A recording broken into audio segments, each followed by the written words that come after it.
you are very open-minded about a lot.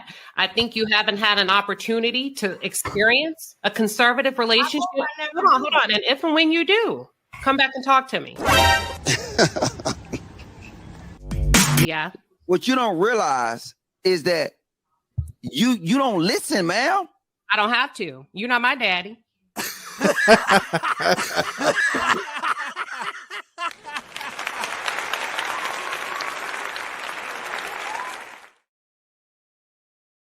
Oh, baby. Llama, red pajama, Risa story, Risa mama keeps his baby hurt. Llama, go downstairs. Llama, red pajama, feels alone without his mama. Baby llama wants a drink. Mama's at the kitchen sink. Llama, red pajama, call down to his llama. Llama.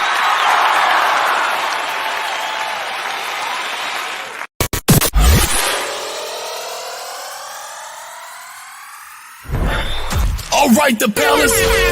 It's time for I Said What I Said Saturdays, right here on Queen Sheba. All right, the palace. Let's go. Damn.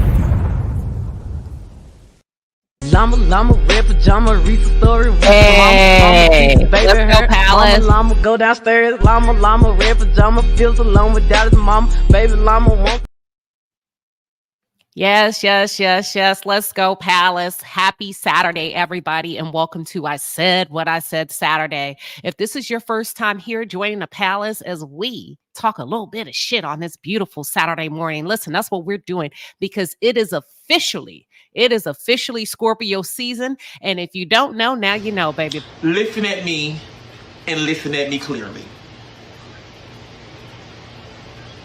If you don't want me coming for you, then just stop fucking coming for me, okay? Period. And that's what we're on this morning for Saturday morning. I said what I said. Like I said, if you've never been here before, this is your opportunity to just get a little bit of shit off your chest. Just to get it off your chest and listen. Can't nobody take it personal because this is actually episode 35. So we've been doing this for 35 weeks straight. We've been doing it for 35 weeks straight. So everybody that's here, that's been here, they already know what time it is. On Saturday morning, I said what I said. Now, there's a few rules to how this party works. Let me tell you how it works because some people are new. Number one, on Saturday mornings, it's never personal. It is never personal. This is their opportunity to pop their shit. That's rule number one. It's never personal, even if it's about you. Even if it's about you, it's never personal. So if you are tenderheaded, I encourage you to log off now because this may not be the environment for you if you're a little bit tenderheaded because we have officially, like I said, entered into Scorpio season and I give y'all permission to go the fuck off. I will pray for you, but if you get on my nerve, I will cuss you smooth out. My mouth ain't under control yet. And I can throw these hands. And let me tell you something. If I get my hands on you, I promise you, you're going to know you've been in a fight. But I'm trying not to go there because I'm in transition. We ain't transitioning nowhere today because I said what I said. Rule number two, after you are done standing on business, all you have to do, and please don't make me beg. When you were done standing on business with with whatever you said, end it with I said what I said. That's it. That's all. Don't keep talking after you said what you said because you just never know. You know what I mean? Once you are done standing on your damn business, end it with I said what I said. That's it. That's all. Should we enter into a space or a realm where the conversation gets heated? Because Lord knows it gets heated sometimes around here. You got people popping up from everywhere, child, wanting to become famous on a platform that does not belong to them. But let's just say, should we enter into a heated debate and the audience is not feeling you? They can, like the Apollo. It's showtime at the Apollo. They can boot your ass off stage. Well, Queen Sheba, how will I know if they don't really like me? If they not feeling me and I feel like I'm cooking? If you see this white man come up in the middle of your sentence,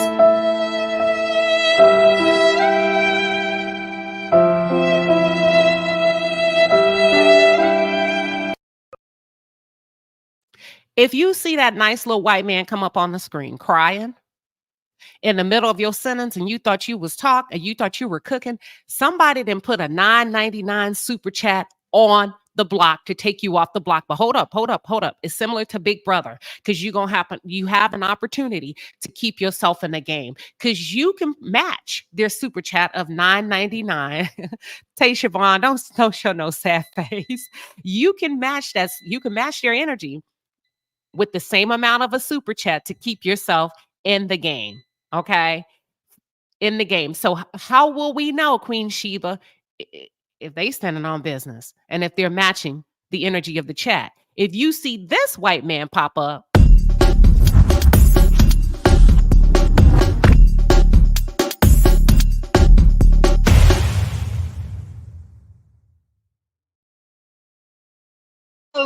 oh lordy, if you see that white man pop up, shit, they done put them. That's right, Courtney. The block is hot. They standing on business. They get to talk. They get to finish their sentence. And hell, they said what they said. And that's just how it's working today. So we standing on business. I am dropping the link. Oh, I can tell y'all already. Kicking it with Courtney said the block is hot here. Listen, I'm dropping the link. I'm dropping the link. I'm dropping the link. I said what I said. I said what I said. The link.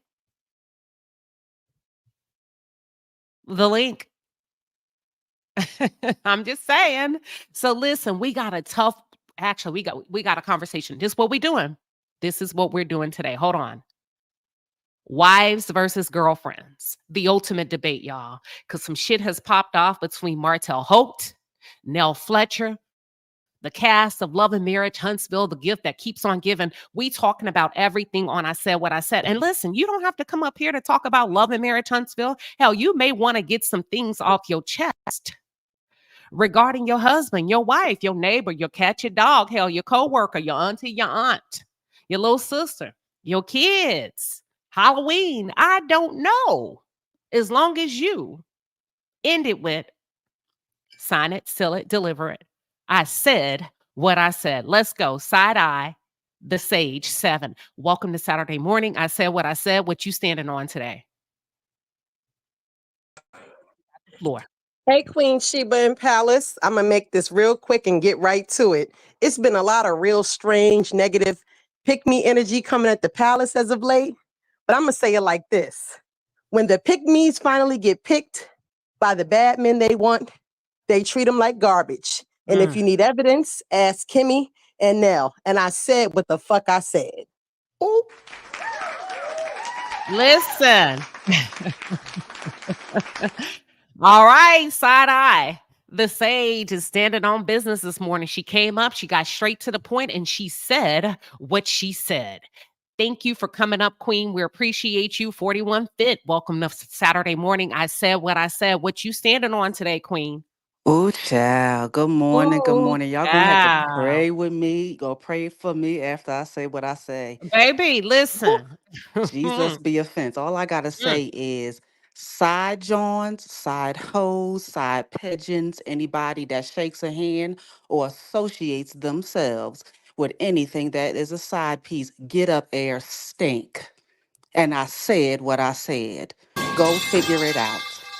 Oh, and she dropped the pipe. She came up here swinging left and right. 41 Fit said what she said, y'all, on Saturday morning. Thank you for rocking with us, Queen. Talk it if you got the mic. Welcome to Saturday morning. I said what I said. What you standing on?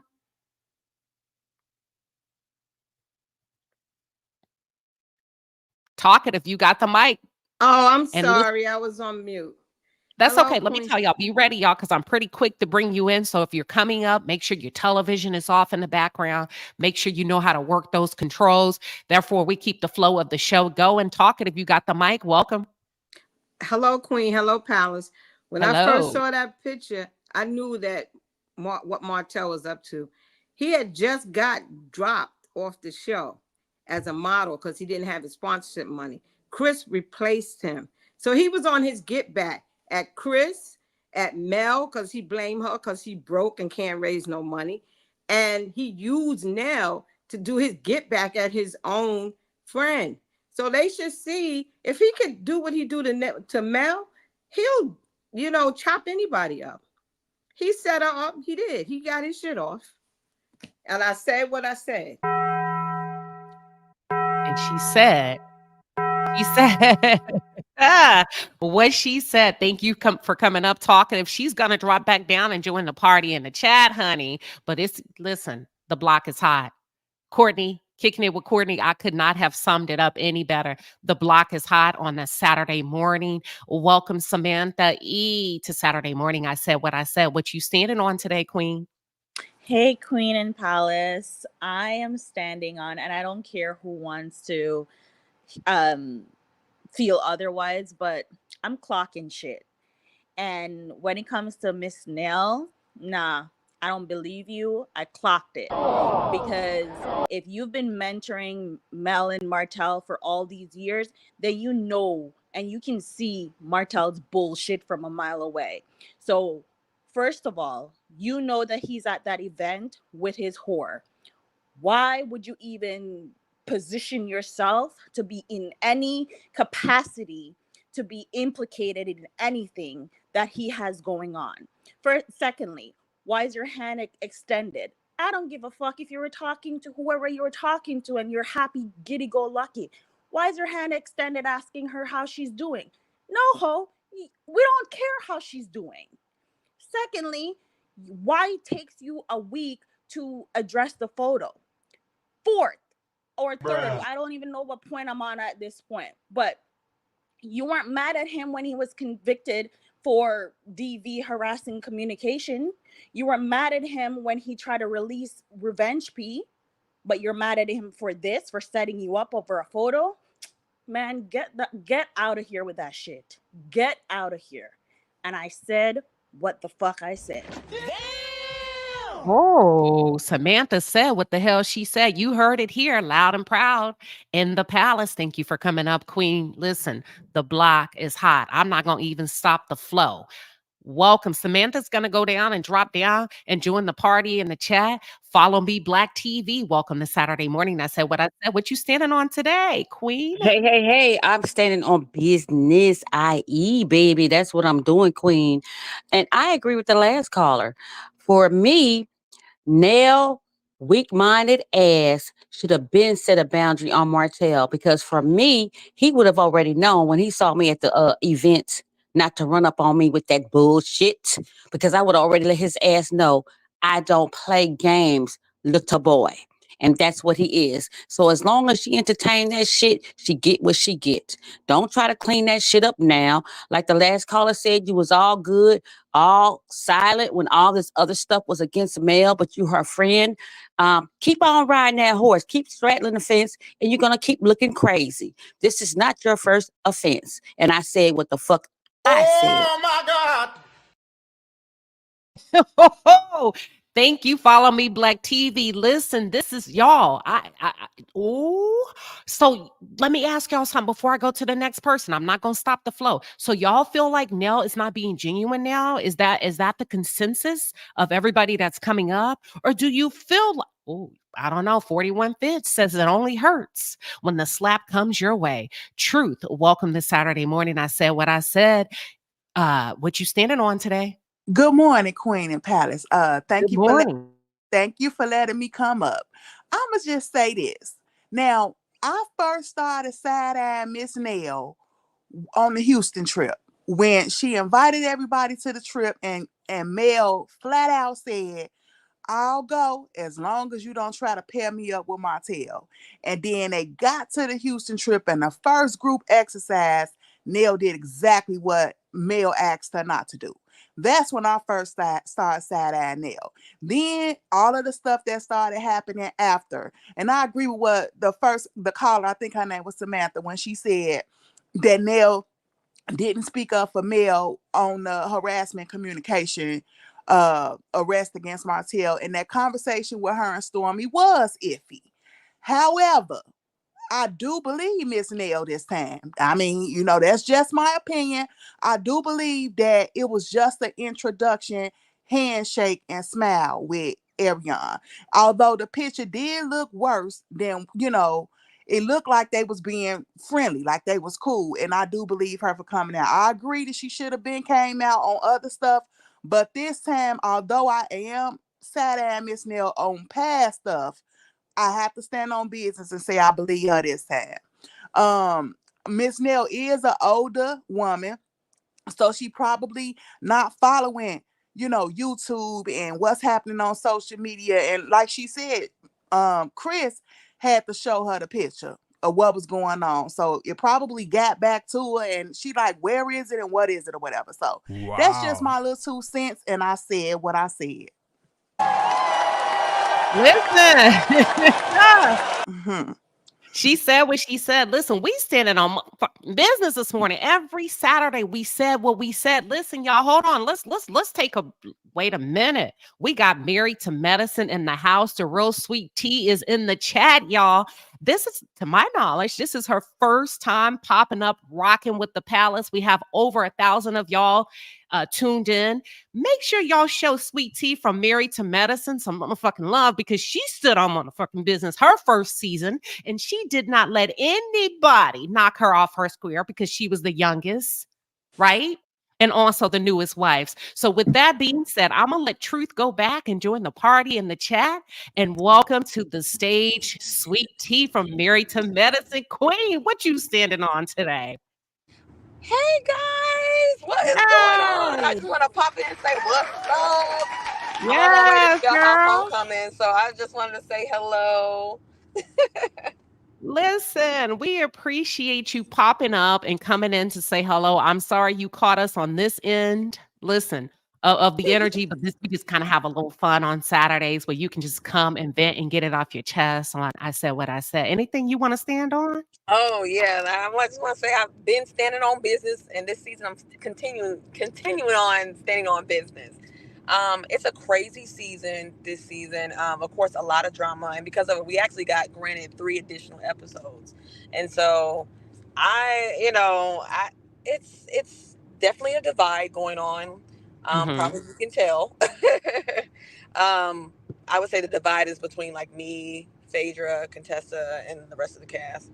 And so I think the issue is it's like a lot of the ladies, they're OGs. They started on this show. They think they're going to end the show. And it's just like, they try to create this pack. They have their own Golden Girl group, this pack that they have. And it's just like, even when they're wrong, they stand by each other, even when they're wrong, because of this pack that they have, this loyalty, because they started the show. And I just think that, for especially whenever you're wrong about something, like why stand, especially if it goes against who you are. If you're OBGYN but you're kicking it with someone that's shaming someone about their, endometriosis and their condition, like why do that? But yet that's your profession. I don't get that. Like, so a lot of stuff that they do just doesn't make any sense. And I think they're too overly heavily produced, in my opinion. And y'all just gonna have to see for yourself. And you see, like, of course, Dennis the Menace likes to run her mouth. She tries to get ahead of things. And I think I actually made a tweet a couple of days ago, and I was like, the hoes work overtime when they don't have a storyline. And and that's the truth. And we got a lot of Karenishas amongst the group. And nobody's gonna, I had a tough time in the beginning, but like nobody's going to constantly be treated like shit and think that you never ain't gonna be checked, regardless of how long you've been on this show, regardless of what your profession is. Like, you ain't my mama, you don't pay my bills, and you can get checked. It don't matter who you are. And that's just kind of how I am. That's how I was raised. I didn't really know a lot about the show. I knew enough about it because it was a all cast, mostly black women group. And, I don't faithfully watch all the reality TV shows, but I know enough about it, enough to catch highlights like on Instagram and all those things. And, like on YouTube. But it's just like, I didn't do a lot of my homework. And when I started the show last year, I was navigating a lot of new things, being new to Atlanta, never lived with a man. So, and then I was engaged, planning a wedding. I started my job at the CDC. And so it was just a lot on me at one time. And then on top of that, I was kind of struggling with my endometriosis. I was not feeling well. And so it was just a lot to just a lot to try to get through. And I just got to a point, I'm not one of those ones that like to start conflict. That's not in me. But I still got the snapping on bitches, It just, it's like I was like, that's enough, ho. Like, stop, leave me alone now. Now, if you press that big red button, you gonna see what it do. So, I mean, this season is a lot of me. You get to know who I am. I think that you really get to see my personality come out, because a lot of last year I was new to the cameras, new to reality TV. Didn't really, that was different. I never did that before. So this year I got a lot more comfortable, and I found my voice. So I really hope that you guys get to enjoy the show. And I mean, some of y'all might be a little angry, but with some of the conflict and the craziness, it's a lot of people, just a lot of gaslighting going on. Don't really have much of a storyline, so they constantly trying to pick at Oh, you. That's because I had no idea I had no idea what everybody else was doing. Like, I knew what I was doing. I knew kind of what Contessa was doing, but I was like, I don't know what the rest of the cast is doing, like outside of just mm. the drama amongst the group. And so it's a lot. It's a lot. But we got you. We got you. Thank you for coming up. Anything that's going to absolutely blow our minds. Let me ask you like this: are the boyfriend girlfriend relationships real in your opinion? I feel like if you have to overcompensate, to me, it doesn't come off as real. If you have to overcompensate for your relationship and constantly have to brag about it, it doesn't come off as authentic. So, I mean, if you think about that, and who's out here doing that, but Hmm. that's just that's just kind of how I feel. But because if you were in a relationship, just be that. But like, there's no need for you to try to like constantly and try to throw your relationship in everybody's faces and constantly brag about it, especially bringing up your ex and try to put your ex down in amongst of you trying to hype your up. Like, that doesn't even make sense. Like, you'll see some of that maybe, but hey. Okay. Final question. Dr. Jackie, sweet woman on camera or sweet woman in real life? Mm, she is a sweet woman, the way they portray her to be. They portray her to Oh. be a sweet woman. She can be sweet and she can be sweet sometimes. But like I said, anybody that's gonna stand by someone like Heavenly, like, can we really take you seriously? Because like, you read me down about you being an advocate and all these things last year, but yet, are you being an advocate for me? No. So, her being an advocate and standing for Black women and all these things. But to me, if you are an advocate for everybody else and every Black woman out there, why you can't be for one in your friend group? And that's just how I feel about it. Wow, you heard it here first. When does the premiere kick off from Married to Medicine? It's gonna be, I believe it's November 24th or 25th. It's on a Sunday.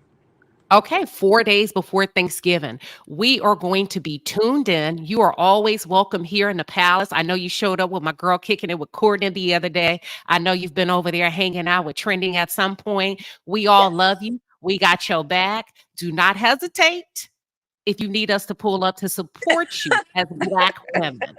Okay, because you are married to medicine. We love you. We appreciate you. And thank you, Sweet Tea, for popping up and showing love. No, thank you guys. I love you too, and I appreciate all the support. And I've been receiving all of that, and I had such a hard time last year, and I do read some of the positive comments, and I appreciate you guys. And if I can do anything for you, please let me know. Thank you. Thank you. I just love the fact that you just showing all this love to these smaller YouTube channels. Thank you, Queen. You have an amazing weekend. I can't believe Married to Medicine pulled up, y'all. Make sure you thank Sweet Tea in the palace, y'all. Y'all know how we do it. You have a wonderful weekend, Sweet Tea. All right, you too. You take care. Okay, you too. Bye-bye. Bye bye. All right, she's gonna join y'all and party in the chat. Y'all, is that not amazing that these reality stars, these celebrities, of all the things that they could and would and should be doing, that they show smaller YouTube channels love and they pop up. I didn't know, but hey, I appreciate it. I'm feeling very grateful in the morning. I mean, in the moment, but give me one opportunity. Give me, I'm gonna get us back Saturday morning. I said what I said. If you haven't already, listen, it is not too late to. Yeah.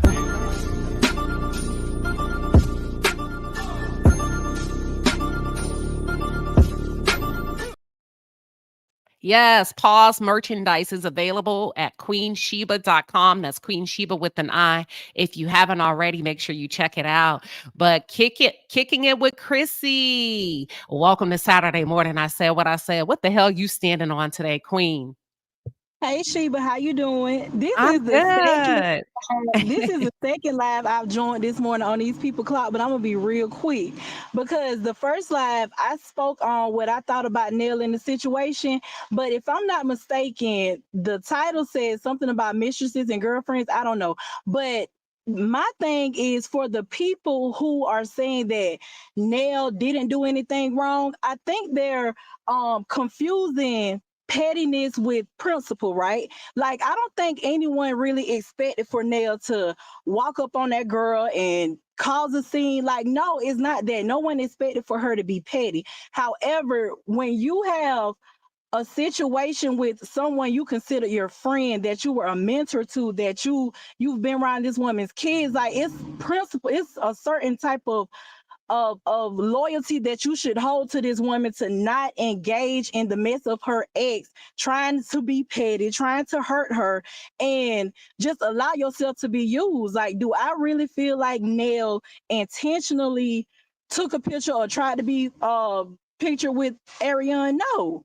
But she should have been more careful. She should have been more careful when it came down to Martell and his antics.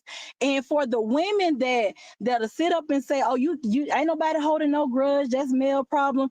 My question would be, what are their position in life as far as their relationships goes? Because you can have some women that are side chicks and that do deal with married men, and they don't see a problem with, dealing with his wife's friend or his wife, anybody that's connected to his wife. Because sometimes women, and I'm saying women, maybe men too, but I don't know because I'm not a man. Sometimes women will confuse reality with what they want for it to be.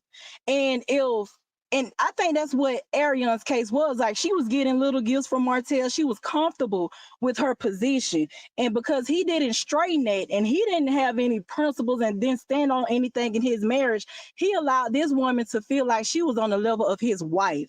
And so now we got the monster that we have. And that just makes me question women in general to feel like it's okay for Martell, Ariane, Nell, whether it was intentional or unintentional, to do things like this to another woman. That's where the confusion comes in for me, because I'm not understanding how other people can just be like, okay, this is okay. There's nothing wrong with these. And I need you to sign it, seal it, and deliver it real quick for us. And I said what the fuck I said. Wow. She said what she said. That's kicking it with Chrissy, y'all. She's gonna drop down and join the party in the chat. We got Gen X coming up. Welcome, Gen X, to Saturday morning. I said what I said. I see everybody backstage. Just hang in there. You are up next. Gen X, what you standing on? Good morning, Queen. This is what I want to say. Nell is a woman of a particular age. And so I'm going to lump myself in there with her. We've seen a lot of mess. We've experienced a lot of things. We've grown, right? So to me, there is no Nell likes to play this. I didn't know. I didn't understand. It wasn't that big of a deal for me. Nell is smarter than that. So my thing is, did nobody expect for her to be this nasty, mean witch to the side chick? But at the same time, there's a way that you can speak and keep it moving. Baby, I'm not going to lean in. You will not see the pearly whites of my mouth. I don't need to be looking you in your face, because if they are so, the problem is that they want to play this neutral game so that they can play both sides of the fence. That's my opinion with her and Chris. They want to play neutral. We don't choose a side so they can play either side whenever they feel like it. And to me, at this point, there is a time for you to choose to engage and not engage. And so she is wrong for that. She is an older woman. She's been through a lot. She has also been in a relationship, and her husband has also been unfaithful to her. So it's almost a side of me that wonders, is there some kind of, I don't think it's intentional, but is there this kind of adrenaline that she gets from seeing a woman of Melody's stature and of her resilience still being dragged or still having to deal with this drama from this woman that won't go anywhere, right?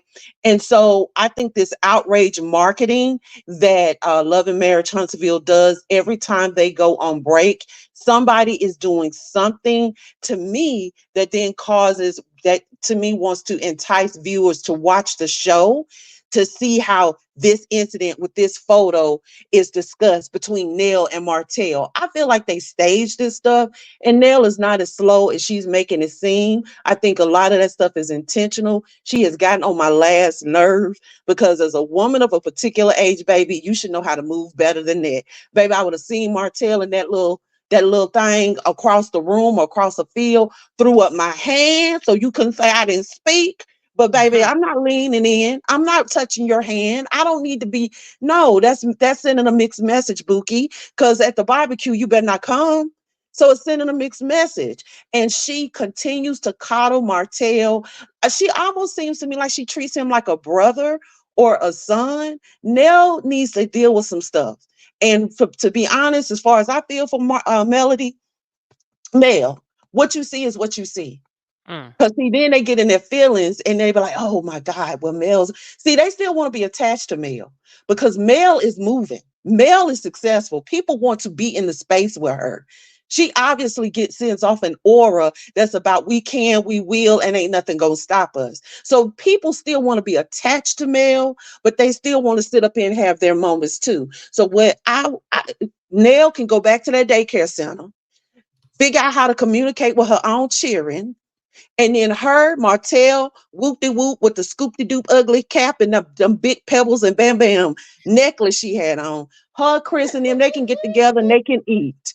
But baby, what you will not do is you will not play in my face and then play with the enemy. Because you too old and you too grown and you know better. If Miss Van wouldn't do it, why are you doing it? And I said what the hell I said. All right. She stood on business. She stood on business, and I think thank you, Gen X. Gen X. I think she just set the stage, y'all, for you. Listen, we're gonna keep the party going Saturday morning. I said what I said. Listen, you decide. Team wife versus the girlfriend. You decide. And because we have such a long line, we got beeps coming in. People are waiting to get in the studio. Listen, listen. That white man. Hold on. Hershey 85. Welcome to Saturday morning. I said what I said. What you standing on? Hey Queen Sheba, how y'all doing today? Good Um, morning. How are you? I heard a lot of people dragging nail and recovery puss, so I don't even have to even go on that. You know, I already said earlier this morning I wouldn't shake her hand because she looked like she got ringworms. But that's just me. Now, what I want to stand on is the content creators. Y'all melody supporters that are content creators, y'all need to start fighting back when it comes to y'all doggone channels. Y'all need to strike these scallywag channels as well. Because I am so sick and tired of seeing one more millimeter page get struck, taken down, messed with. This is all a plan. This is all a plot. And I need y'all to get I need y'all to get some backbone or something. Y'all need to fight back. Y'all playing too nice. Y'all need to strike these scallywag channels too. And I said what the fuck I said. Let the games Period. begin. Let the games begin.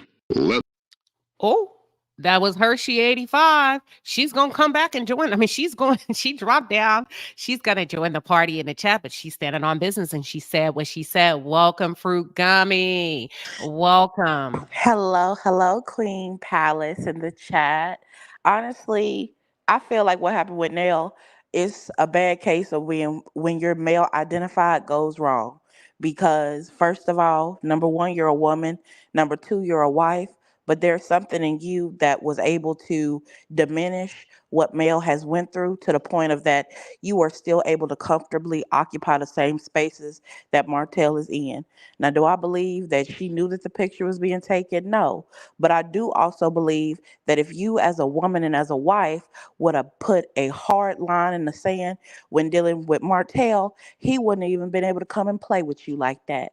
Because the fact that you were still able to say, well, oh, I'm friends with both of them, and I call them out when both of them do stuff I don't like.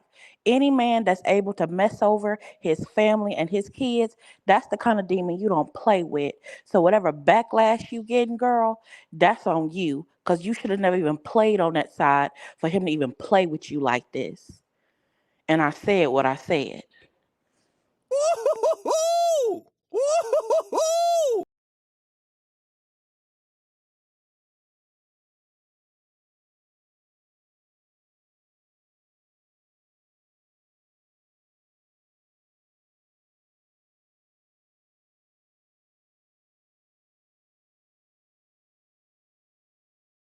Uh-oh, Queen. I don't think we can hear you. Thank you. I was just talking. I said, that's Fruit Gummy Queen, y'all, the youngest member of our palace who articulates well, facilitates herself well. We just love her over here. And she said what the hell she said to you, Nell. Now, here's my thing. I'm going to just say this. If I am a coworker, I'm taking the picture. I'm shaking the hand. But if you my friend and we done broke bread, and you done been in my house. I know your kids, you know mine. I'm talking about my friend. Girl, you better get the hell on. Shit, ain't no damn picture. Ain't no nice. Shit, you done broke up my friend marriage. What the fuck? And I said what I said. Thank you, Fruit Gummy, for standing on business. Period, Queen. Period. So Fruit Gummy's going to either hang out because she's a priority panelist. She can do that, or she's going to drop back down in the chat. But we got Kicking It with Courtney right here. Welcome to Saturday morning. I said what I said. Kicking It with Courtney. Hey, Queen. Hey, Palace. Hey, panel. I just want to get up here and say I am appalled. I am appalled at the amount of people that fell for Nell's live. It was very performative. Nell has no allegiance to Melody. She's shown that over and over. There is no way, and I don't know who taught people that being cordial equates to touching, smiling, grinning. Somebody put in my thing. So what did you expect her to do at Ghetto and Ratchet? Absolutely not. In a public setting, it's somewhere her husband was modeling. Absolutely not. Could she have turned the other direction? Could she have continued walking? Could she have given a nod? Could she have said hello out of her mouth and kept going? She had a lot of options. She did not have to touch, grin. There's plenty of videos aside from the picture that only most people saw. There's videos of her in the vicinity sitting there dancing while Ariane is dancing. She's over there with Martell, right next to Martell in the same vicinity. Yeah. No, go ahead. I said, I didn't know that. Go ahead. So I don't think it was just a hello, Ariane, how are you doing? She actually stood in the vicinity for a while where conversations may have taken place. So absolutely not. If you have been a mentee or a mentor, or as she says, an auntie, a friend to someone that you know this person has tried to put out revenge P, this person has talked about their children, this person has aided and abetted this man in harassment, this person has been a source of pain for your friend, the audacity to try to tell me that you can't be cordial. No, hell you cannot. No, you can't. I'm sorry. I don't know how everybody else grew up or how everybody, but my loyalty is set up a little bit different. And I'm not going for anything. I'm not going for anything. Like I said, it was more than just that picture. Ariane has been and still is. She just recently went on the live, still throwing digs. This is somebody that you put in your vicinity, and she even said on the thing she wasn't. She didn't even know it was a picture. So she's not mad at her actions. She's not mad at what she did. She's mad that there was actually a picture that was put out that people could see her behavior and talk about her behavior. And then my last point, and I'm done. The fact that I know everybody hates Martell. I'm on that same train. But the fact that she tried to put it on Martell because he's the fall guy, he's already the bad guy, that lacks accountability. She's too old. Those were her actions. She did it. He, in fact, did not set her up. All he said was, this is Ariane. Hey, the rest is on you. So no, I'm not even going for putting it on Martell. She was not set up at all. I need you to sign it, seal it, and deliver it. Kicking it with Then I Courtney. said what I said.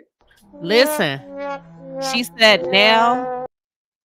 She said, Nell, not this time. Not so quick, not so fast. You will not escape accountability and put this on Martell Holt. And with that being said, I see everybody. I'm going down the line. Thank you all for being so patient. Tweety Bird, welcome to Saturday. Welcome to Can you hear Saturday me? morning. Yep, you got the floor. You can hear me? Yes, ma'am. You got Hello, the floor. everybody. Hello, pals. There you go. If you don't have anything positive to say in reference to Melody, then you just keep on moving. Keep opinion to your goddamn self. I stand on business when I say that. And what's the words? I said what I said. All right. I love it. Short and sweet. Straight to the point. Thank you, Tweety Bird.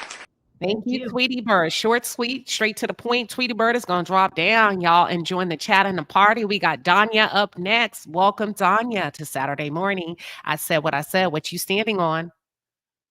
Good morning. This is my second time catching you live. And Welcome. I understand what everybody's saying, but I'm a lady of a particular age as well. I am married for 18 years. I am a Scorpio as well. I believe what Nell said, and only because I've been in a situation similar to that. And if in fact it happened the way that she said, then I can see, you're in a conversation with somebody, you're laughing, you're joking, and then somebody walks up behind you and you turn around. And if you are in the midst of laughing and joking and having a good time with somebody else, then somebody can catch you off guard. And I am a very loyal person. I'm one of those people, I'm ride or die. I'm going to pull up, I'm going to do, whatever it takes for my friend. But if again, if it happened the way that she said it happened, then I can absolutely see, how she turned around speaking. If she's smiling and joking, she's not just gonna all of a sudden, get a frown and stop doing what she's doing, But I also believe that because Mark Taylor is so low down, that he absolutely could set that shit up. I believe that, he's a joke, and I believe that he's insecure, and he's a stalker, in my opinion. So it's time for the show to come back on, and I feel like he is manipulating the situation. I believe that he did set her up. I believe that, but again, I don't trust her as far as I can see her as well. But this particular situation, I do believe that it happened the way that it happened, and I said what the fuck I said.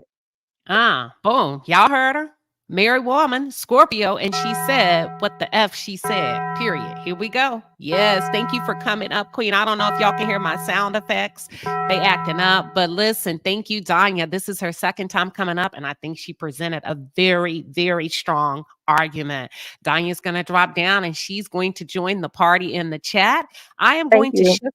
You're very welcome. I'm going to shift real quick. We got people driving in traffic. Thank you, everybody, for holding on. Oh, welcome to Saturday morning. I said what I said. Trending at some point. You got the floor, Queen. What you standing on? Hey, Queen. Can you hear me? Yes, indeed. Yes, indeed. The Okay. block is hot. The block is hot. Queen, okay. Look, I got two things. The first thing is I actually had just told Don that I said, you know what? I'm peeping now. We've been peeped now. I was one of the slow comers, but I did peep her before this, and I was like, but I ain't gonna do this right now because I already got ate up and I'm still regenerating from the not. I'll tell you, I had an unpopular opinion about the other friend and how she's conducting herself on some things. So I was like, I'm not ready to circle back on Nell, but then Courtney, I had to come up. Courtney is so right. Can I add another thing to the accountability and everything else? Hell yeah, go ahead. Nell fixed her mouth to say, I didn't even know until that day what Ariana looked like. If you don't stop lying, you gotta stop lying. And I'm with Courtney. Don't put this on Martell. This is definitely you, Nell. You already know the snake was going to bite. It bit you. That's what it's going to do. You've been bit 10, 15 times. You don't care. So, yeah, don't put it on Martell. Take accountability. You are mad that the picture came out. You got ate up about that picture that came out. You knew about that picture before your husband sent you that picture. Stop it. I'm not going for these stupid things. Like, stop playing with us and stop putting it on us and stop reading those doggone comments out loud like you didn't know what they said on your live. You was being messy on which comments since you picked to read. I said what I said. Oh my God. Oh, Listen, y'all, did Trendy not eat down? Trendy came with some whole different kind of energy. And she said on Saturday morning, listen, Nell, if you out here, baby, go ahead and pull up if you feel the need to, because people are confused. People are confused now. They feel like if the picture hadn't come out, you would have rolled with it. I don't know. Let me jump to, I got a few super chats. And who we got up next? We got DMV Sister. We got KMB Rob. We got Sugar, So Crafty Lion, D, and Leah's grandma. I see you all. Give me 1 second. Give me 1 second. I'm moving quick. All right, Palace, the Super Chat Squad is in the building. We appreciate you, baby. The Super Chats are fire. Get in your bag. That's a lot of money. Yes, it is. Yes, it is. Elena Lede gifted One Queen Sheba Darling membership. Y'all, whoever was a recipient of her kindness, make sure you thank her. If you just got a notice that you got a membership, that's from Elena. Thank you, Elena, for your generosity here in the palace. Listen, Jules, 61, member for 6 months, says, good afternoon, Queen Sheba, mods and palace. Hey, Jules, we see you. Side Eye Sage 7 with a 10-piece and a pepper says, Nell was allegedly a side chick herself. Ms. Nell, please get over here, girl, if you got time today. She said that's why she didn't see an issue. She ain't loyal to nobody. But that man she worked so hard to get. Lord have mercy. Listen, I can't do this with y'all today. I cannot. bruh. Listen, okay, let me get back. Let me get back to these super chats. 41 Fit with the 5-piece and a pepper says, as elders 40 plus, we need to do better. As Court said in her live, there are ways your status, there are ways you can maintain your status without being rude. Let me ask the chat. Let me see what they're doing. Let me see. Chat. Do you believe Nell is a friend, or do you believe she's just a castmate to Melody? Do you believe she's a friend, or do you believe she's a castmate? Because depending on the consensus of the chat, then I think we will have a better understanding of the handshake. Okay, lies and more lies with a 20-piece and a pepper says, question is for this show. Why do we care about these fake television relationships? I don't have to be your friend to call out right versus wrong. That's what I want to see, because none of these folks are real friends. There you go. Lies and more lies believe like she's believing Nell is not a friend. Okay. What do y'all think? Janice Walker with a 10-piece and a pepper says Nell could have nodded her head and kept it moving. That's why I said, do you believe they're friends or coworkers? And with that being said, y'all, we about to get back to I said what I said. She dropped down. Okay, we're going to go to KNB, KNRB. Welcome to Saturday morning. Can you hear me? I'm here. You got it. Hi, Queen. Hi, Palace. I came up here thinking one thing and having an unpopular opinion in my head. My first thought was, I believe Nell. I believe that she was like all of a sudden bogarted and she was just caught out of her element. She might have been, like she said, having a conversation with somebody else, laughing and joking. Then she turns around and, hey. But listening to a couple of the callers on here, my mind is changing, because now all of this is just melding together. All the pieces are coming together. And this is where she went wrong. She sat up there and in her mind, she's friends with both Mel and Martell. She's even said it out of her own mouth. But because she hasn't drawn that distinct line between right and wrong, she feels like she can be friends with both of them. You can't. In theory, yeah, it's nice to think about, oh, well, I'm friends with you and you. But in reality, shit is going to bubble up to the surface to the point where you have to make a decision. And if you side with him and you want to be male identified, like, oh, I want to pacify him, oh, he's sad about what he did, and oh, you're going to end up with the shit on your face. And I said what I said. Listen, that's KNRB. She said what the hell she said. She said, "Why you rolling that way if you my friend? Baby, you can't stand in the middle. You can't be neutral at this point. And if so, don't be mad and surprised when you get shit on your face." And she said what she said. Thank you for coming up, KNRB. She's going to drop down and join the party in the chat. I'm going to skip real quick and go to one of my priority panelists. Sugar, sugar, sugar pie, honey pie. Don't you Yes. know that I love you? What's up, I Queen can't help Sheba? myself. Yes. Welcome to Saturday morning. I said what I said, sugar. Hey, I just, I'm gonna be brief. Nell, girl, get out of here with that motherfucking bullshit. I was done with Nell when she threw Mel under the bus when they was in, I don't know if it was Houston or whatever, when she asked Martell, did Mel cheat on, or ask Mel, Mel, did you cheat on him? I was done with her then. Nell know exactly what she doing. She is playing in our face. She is not Melody's friend, period, point blank. I don't care how you turn it. I don't care how you twist it. She is not her friend. She is her co-worker. She is her associate. She may have love for Mel, but I think they got to a point where something happened and they just decided that, they going in two different directions in their life, but they cool and got love for each other, but they just don't mess with each other like that. Like, she ain't gonna call her for Thanksgiving. You know what I mean? But I think Nell is not her friend, and it's millimeters against everybody. And I said what the fuck I said. Get the fuck out of here, Nell. Why are you running? Why are you running? Listen, Sugar say, "Why you running from the truth? You don't fuck with Melody like that, and you know it, and we know it." And I said what I said. Listen, you heard it here first in the palace. Sugar baby stood on business. Welcome, So Crafty Lion. D, you're up next. So Crafty Lion, what you standing on? Hey Queen, how you doing? I'm gonna be honest. When I saw that picture, the first person I looked at was Martell. I didn't look at Ariane or Nell. I looked at Martell because the fact that he was kind of standing there, being in the picture, but trying to act like he wasn't in the picture, that seemed real odd to me. Because usually he's trying to let everybody know he's in the room, and I thought that was real. Not well in the on the scene. I thought that was real strange. So right then and there, that made me feel like he was up to something. And I didn't know if everybody else was in it. Now, I do believe Nell to a certain degree that he played her, and I believe that because she's so busy trying to be in the middle, that she is easy to play, whether or not she realizes it. She's easy to play because she's trying to be Switzerland. And it's been easy to be Switzerland when you wasn't so much in the limelight.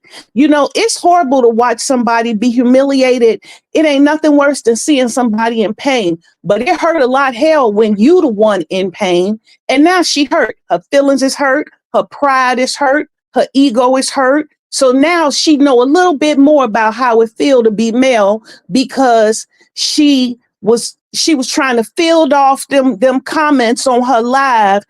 She got a little bit more experience with it. So I want to see as we go forward how much more she's going to try to be Switzerland now that she is living a different truth. I believe Martell set her up, and I believe she was pissed for real. I believe some of what she said. Now, I don't think she had to shake Ariane's hand. She could have gave her the good old hood nod, like, when she turned around and seen her standing there, she could have just nodded and kept on with her fun conversation, because I wouldn't let Ariane or Martell ruin my good time. I would have went on back to the fun conversation I was having. But I want to see how much more she's going to try to remain neutral, her and Chris, now that they know y'all really just suckers in his game. Y'all don't mean a damn thing to him. And I said what I said. We do not care. We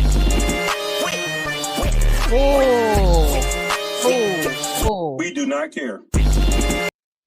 I love that. So Crafty Lion.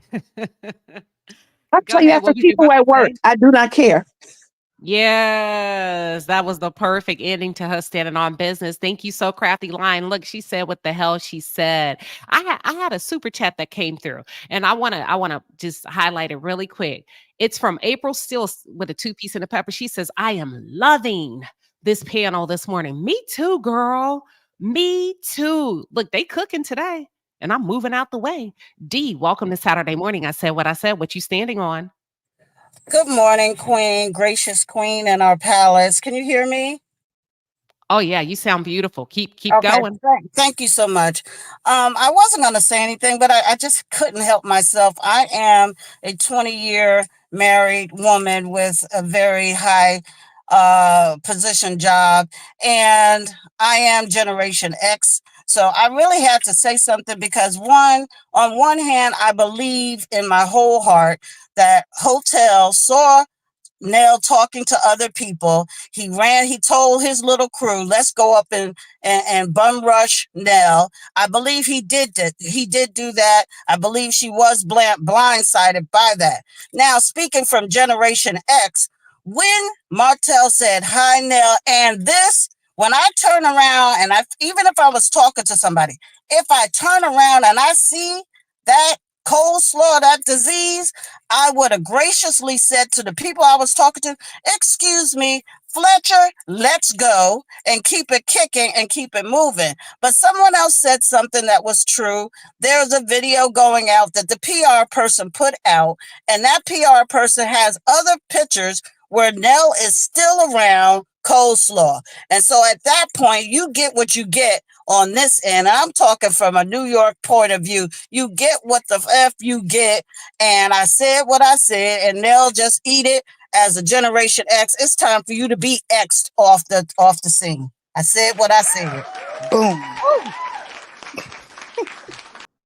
I love when they come up and stand on business, and that's just what Dee did. She gave her very, very strong, solid argument. And thank you, Dee, for popping up as a woman of Gen X. She said she's been married 20 years. She can see it both ways, but at the end of the day, the documented pictures tell a different story. Thank you, Dee. She's going to join the party in the chat and kicking it with Courtney. You're up next. I had came right back after Trending came on because I forgot Trending had me hype, and I forgot I was trying to tag team. I forgot to add some more points. So you all mean to tell me that Nell all of a sudden grew this moral compass after she even on the live mentioned that how she could be so cordial. She's seen how Destiny has dragged Mel, but that doesn't have anything to do with her. She's seen how Stormy and her mom has dragged Mel, but that doesn't have anything to do with her. She's still Martell is still her brother. Martell should have never went to jail, even though he's harassed her friend. He's tried to put our RP on her friend. He's been convicted of harassing her friend, and she's still I'm trying to figure out how Martell is setting her up when she still sees Martell in the same light. Her lens has not changed with Martell. He can't set her up. You know why? Because she doesn't think he's doing anything wrong. She doesn't think he should be held accountable for anything. So again, she was actually not set up because when has she held anybody to any standards? How you gonna hold Coleslaw, Ariane, whatever you want to call her, to some standards that you don't hold Martell to when Martell was the one, in fact, married to your friend? Well, Ariane came in the situation by way of Martell. So please spare me with the Martell set her up. And I said what I said, and I'm gone for good this time. Drop that Oh, Courtney. wait a minute. Y'all. Y'all are cooking this morning. I'm just here. Don't mind me, Leah's grandma. You up next. You got the floor. Hi, Queen and Palace. I just came up to represent for the Scorpio and wish myself a happy birthday. Um, Today is my birthday. Happy birthday to me and to and to hell with Nell. And I said what I said. Listen, all right. Well, happy birthday to you, Scorpio Queen. Today is October 26th, y'all. We are officially in Scorpio season as of 2 days ago. So it's Leah's grandma's birthday. She's bringing that big, bad, bold, feisty Scorpio energy. They are loving you in the chat. Leah's grandma said what she said. Happy birthday to me, she says. So she's going to drop down and join the party in the chat. And not only is it her birthday today, but it's Aunt Debbie's birthday tomorrow. So we got Leah's grandma today. We got Aunt Debbie. We got Debbie, hold on, tomorrow. And then we got me on Monday. So we got me on Monday, Debbie tomorrow, and Leah's grandma. Listen, today, Scorpio upon Scorpio upon Scorpio upon Scorpio. And you know what? Since you're bringing that big, bad Scorpio energy, I am loving it. If you haven't already, you guys, please do not forget. Please do not forget to pick up your merch from queenshiba.com. We dropped that introverted merch and we said what the hell we said. And if you missed it, here it is.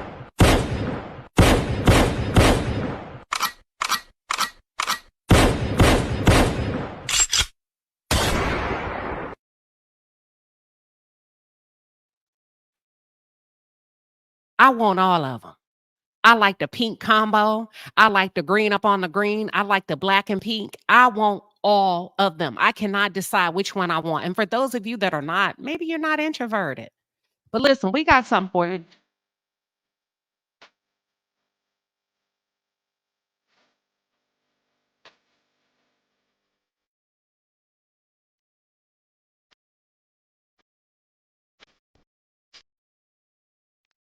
Hey, birthday time. Hey, happy birthday, y'all. Hey, hey, wait with it. Hey, did y'all know that I'm a product? I'm a product developer. So I do all my graphics and all my stuff. So if you're wondering does that mean? Yes, but listen, let me tell y'all what I want for my birthday real quick. I want carnival. I want carnival. Yes, I want some for my birthday. Listen, and it's officially Monday, but you can start as early as today. And of course, I'm going to share my birthday with Aunt Debbie because she's going on the cruise with me. So that's just how we do it. But listen, I want either carnival, what is it called? Gift cards, or you can cash at me. Because I'm gonna make sure me and Aunt Debbie have a really good time on that cruise. But back to Saturday morning, I said what I said, and happy birthday to all my beautiful Scorpios out there. And don't forget, Melody Cherie's a Scorpio too. Now, listen, we're getting back to, I don't want to mess up the vibe. Hold on. Let me find my little thing, my little overlay. Here we go. All right. Black women. No. Okay. Let me go to a DMV sister. Welcome to Saturday morning. I said what I said. What you standing on? Good morning, Queen. Happy birthday to all y'all beautiful queens and to Melanie also. 3 points real quick. Me at my big age of get ready to be 60 in 4 months in here studying some statistics and it's kicking my ass, but I had to come up real quick. We as male supporters and millimeters, I want to say this, nothing against sweet tea, but we have to be careful because people are trying to ride off of the millimeters back for support. This ain't got nothing just to do with her. We have to be careful. Another thing I wanted to touch on is I experienced some bullshit like that. I was married for 22 years, had a husband. He, on his deathbed last year, his bitch who helped him interrupt my marriage, going to come and tell me hours after he died, she apologized. Bitch, what you apologizing for now? What you apologizing for? This is some shit you should have been done. Okay, I'm gonna get off of that shit. And I just want to say to that No, bitch you ass got super. go ahead. You cooking. Oh, okay. Well, she wanted to apologize because his family kicked her out of our marital home 2 days before he closed his eyes. These bitches be doing some buggish bullshit. Fuck nail, fuck coleslaw, fuck those side piece ass, disrespectful ass chicks. Anyway, my last point. I want to say I have an interview on Tuesday. My supervisor been trying to hold me back from getting another job. Fuck you, bitch. I got you with EEOC. Filed the case yesterday. And I said what the fuck I said. Wait a minute.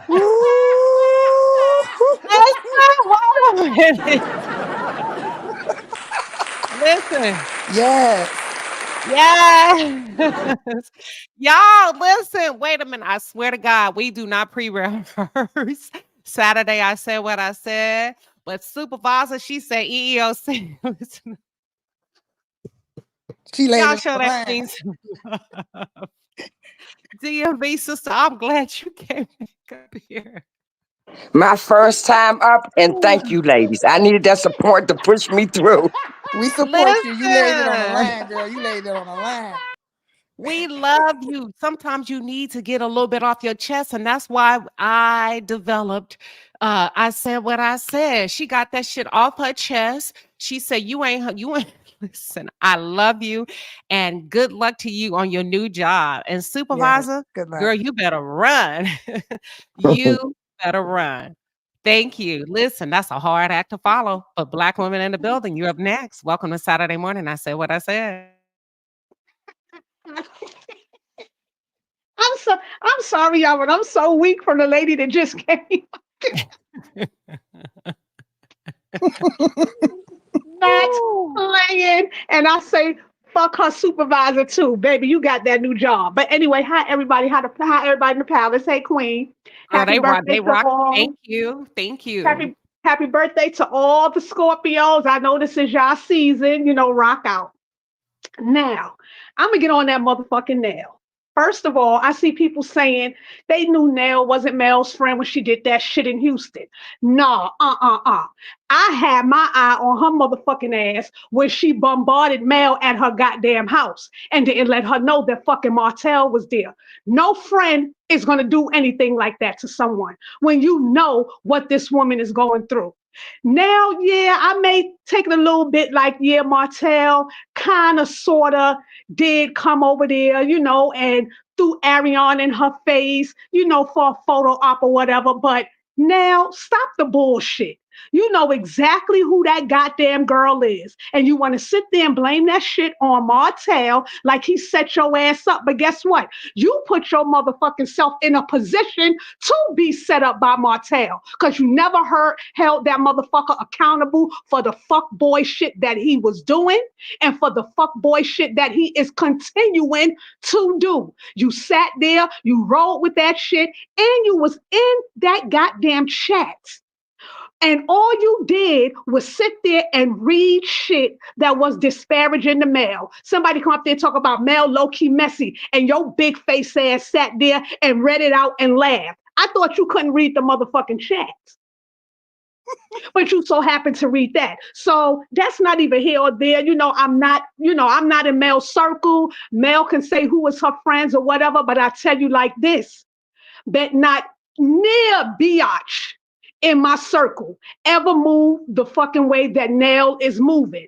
Because if you moving like Nell, you is a snake and you will no longer be in this goddamn circle. And I said what the hell I said.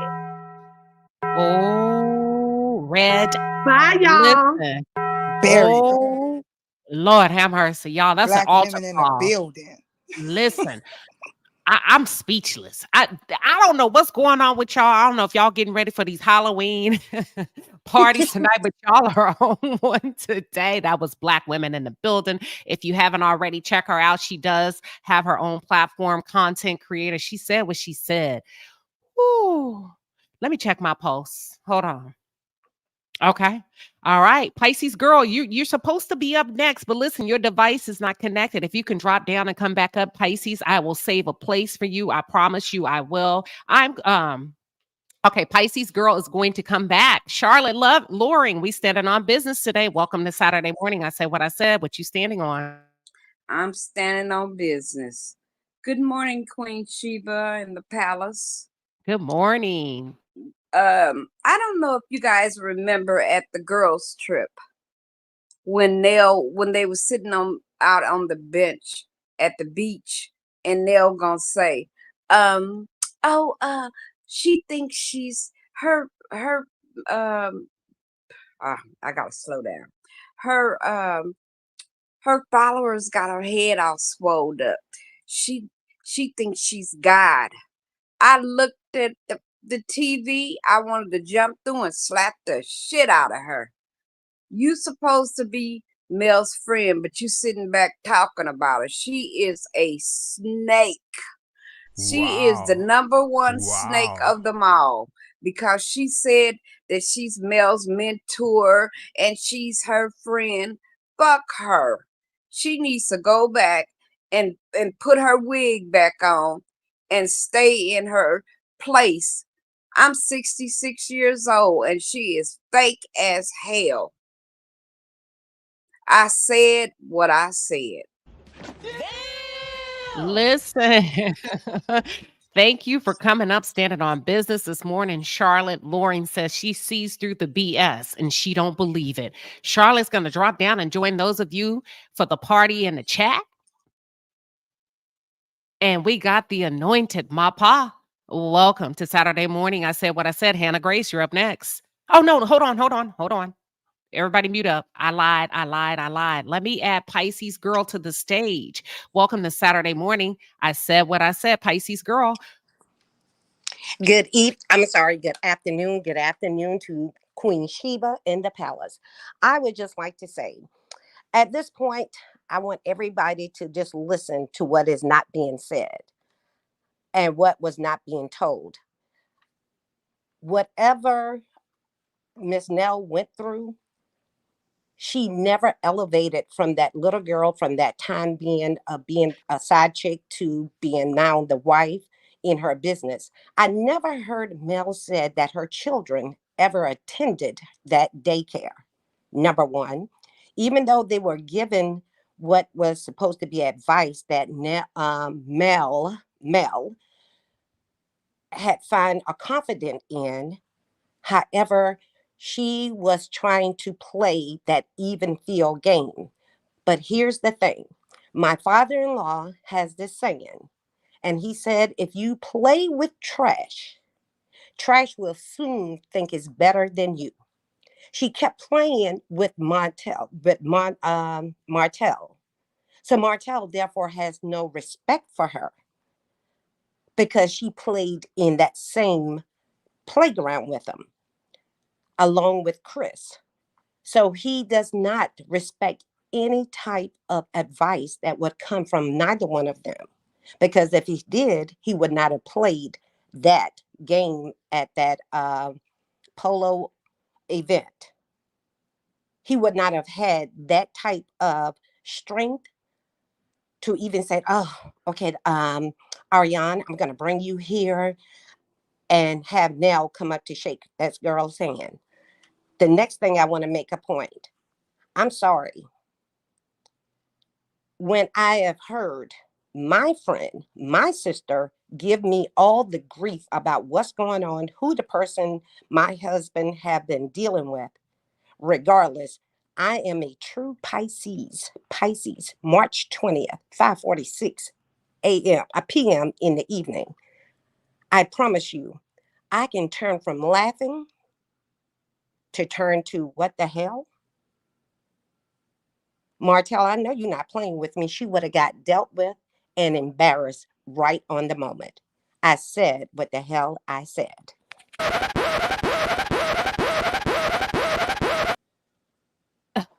She said that's how quick she would have turned, just like that record just was scratched. Listen, I'm a roll with Pisces Girl because listen, I can be cordial and nice, but there's some things I'm not going to do if you hurt my friend down to the core.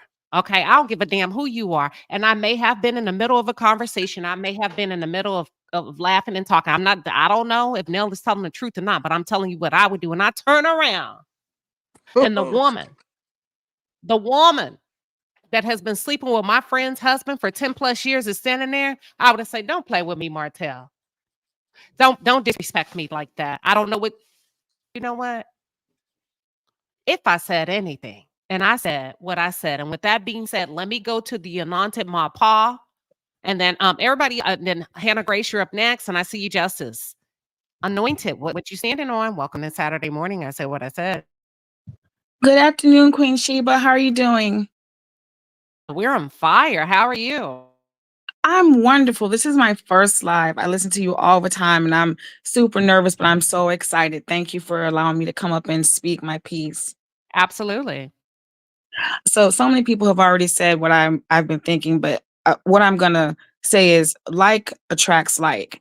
And when I saw those pictures, because I saw them on different platforms, I saw the same. I saw coleslaw, I saw Martell, Hotel, whatever you want to call them, and I saw Nell. And Nell, Martell, and Ariana are the same person. They're just in different levels of their underdevelopment. And I don't mean that Nell's a side chick like Coleslaw. I know that she's got some history as far as that being the case. I mean that they're both stuck in a place where they never developed and became the women that God called them to be. So Nell, when she turned around because she's underdeveloped and she's insecure, she's not strong enough to have said what you said you would have said. Like, what are you doing? Why you got this woman in my face? And especially with her being a older, more mature woman as far as age, but not in the brain, she should have been able to say that and continue to stay in her place of joy, turn right back around and talk to whoever she was talking to. We already know Martell's not developed. That's why he keeps going back after a thing that he never could contain in the first place. And we all know that Coleslaw is underdeveloped because she feels like, as long as I keep attacking the woman I can never be and her kids that eventually will surpass me when they get older, I'm okay. So that's why Nell's okay being around Ariane, Coleslaw, whatever you want to call it. And that's why she's okay with being more so on Martell's side. She is male identified, but also she's underdeveloped like he is. When you get to a place where you're stuck, you grow up in age and you get older, but your brain, your mentality stays the same. So her coming on her live or wherever she did and saying, "Oh, it's Martell's fault," like somebody made a good point that she's not taking accountability, but she's also showing that she's insecure and that she runs with the wind, just like Martell does, just like Ariane does. These people don't know who they are, and that's why they continue to, in their different ways, attack Mel, because Nell is not as direct about it as Martell is, but she does attack Miss Melody. She does have she feels a way about her, just like all these other people who were talking about Melometers and Mel supporters or Mel fans, whatever jargon they want to use, like the lady was talking about the other day. It doesn't matter what jargon or what you're trying to say. If you support Melody, you support Melody. And at the end of the day, it's not about trauma bonding. It's about victory. It's about healing bonding. It's about celebrating a Black woman in America, a Black single mother who is in America and showing that you can go through all these things and still come back up to the top. Okay. I'm a single mom and I don't have time to go through all of my victories, but God has been good to me as well. The thing is that what people don't understand is that the first will be the last and the last will be the first. And we know that historically it's been white man, white woman, Black man, Black woman. So now it's time for the Black woman to be first. That's why we're seeing people like Michelle Obama. We're seeing people like Kamala Harris. We're seeing people like Melody. We're seeing women of color, Black women in particular, rising to the top. People like you, Queen Sheba, who are doing what they're supposed to do. And the demons will continue to come, and they will come in different forms. So when you see that picture, you're looking at 3 underdeveloped demons that are trying to come at a woman that God has anointed and will continue to rise to the top. And I said what I said.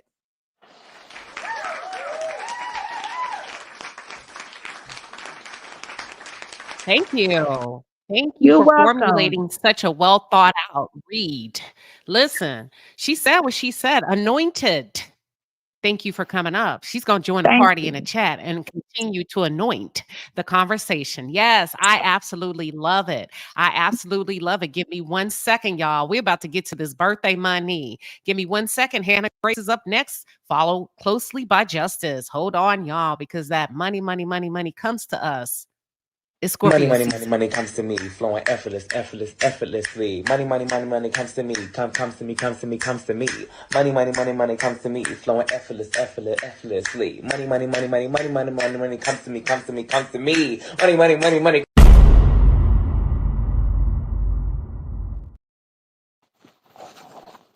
I love it. Thank you. Brown Sugar too, with a 2-piece and a pepper. She says you get caught slipping when you play dirty. Ooh, let that marinate. Let that marinate what she said. You only get caught slipping when you playing dirty, because otherwise you can't catch me. Listen, I love that Brown Sugar. Carol RN says, I hope I'm saying it right. With a 50-piece and a pepper, she says, Miss Nell should have just picked a side to begin with. She knows what this man has done to her friend. Now you want to yell? pull this ninja to the side in a moment and let him know how you feel. It's giving friend of convenience. And I said what I said. You know what? Oh, y'all are making some excellent points. It's hard to land today. It's hard to land this plane today because I think we're going to further the destination, continue the conversation. A woman of a particular age with a 10-piece and a pepper standing on business says in the 50s, concubines knew their place and stayed there. The community also stayed away from her like the plague. Just saying. Sassy Libra, too, with a 10-piece and a pepper says, this is for all the Nell reads. Thank you, Queen. We appreciate you. Cookie from the Shop coming in hot with a 20-piece and a pepper. She says, the bottom line is Nell failed as a mentor. You know what? She was recruited to mentor Mel to stay in that toxic marriage, but Mel wasn't having it. So there was never a friendship. Nell is just an older acquaintance, nothing more. Nothing less. Ooh, y'all reading today. I am shocked. Carla coming through with a 10-piece and a pepper says Nell was not a mentor to Melody. Nell was trying to groom. Nell was trying to groom Melody to fall in line with the cheating, just like Nell fell in line with Chris cheating. Damn. Sakitha Wilder says this is DMV sister sending love. Happy birthday, ladies. I love you, ladies, and we love you too. Thank you so much for blessing me and Aunt Debbie. We appreciate you, Queen. We appreciate you. Let's see. Who we going? Hannah Grace. You got the floor. What you standing on? Hello, Queen Sheba and Palace. Thank you for letting me come up. First of all, I just want to say that we got to go back to the genesis of all this. And I think it's Martell and Carlucifer. And what I'm seeing is that everybody else are just pawns in their game. So with Nell, when she practiced this whole thing, because it took her, a week or two to come out and say all of this, she's practiced her what she was going to say. And I think that she tried to come up with the best possible way not to look so bad, because what we saw in those pictures and what she said just not jiving. And then the other thing, again, Nell and Kimmy did the same thing. As soon as Martell bit them, then he's a good man until they bit to Martell bite them and make them look bad. But Melody has been going through all of this time, but they can't have the compassion or the empathy for her. But as soon as he do it to them, they want to go off, and now he's a bad person. Okay, so my last point is, it's always, again, goes back to Martell and Coleslaw and whoever else in their game. And like I like this thing that it's a very popular video on YouTube, that on Instagram by that Priscilla Shire has said. She said, I'm okay with everything that you do, except for when you start scheming on me. When you start to scheme, that is when I know that you have been planning, you have been plotting. And if there's a war you want, there's a war you're going to have. And until Martell is shut down and Carlucifer and all of that, and Melody is doing what she need to do. She already see every player there is on that Monopoly game. And she know exactly what they're doing. They're all pawns. And Martell, as soon as he came out with that plot, him and his publicist, guess what? He tried to set that up. Guess what happened? Tasha K bit his butt. So these people need to learn to leave people alone. I said what I said, and thank you for letting me come up. And listen, she said what the hell she said. That's Hannah Grace. It is what it is. Ever diagnosed with any type of mental illness or any type of diagnosis, any type of learning disability, anything like that? I have a crazy problem. All right. Thank you, Hannah Grace. And listen, Justice is on. Hannah Grace is going to drop back down and join the party in the chat. Justice, you have the mic. Welcome to Saturday morning. I said what I said. What are you standing on? I'm standing on business, Queen, and I'm trying to do it as calm as I can, because this lady has really shaken a nerve in me. And I am calling all millimeters to stand up to who Melanie Cherie has decreed you to be. She could have called you smart. She could have called you intelligent. She could have called you prosperous, but she chose the word critical thinker. Think like a critical thinker.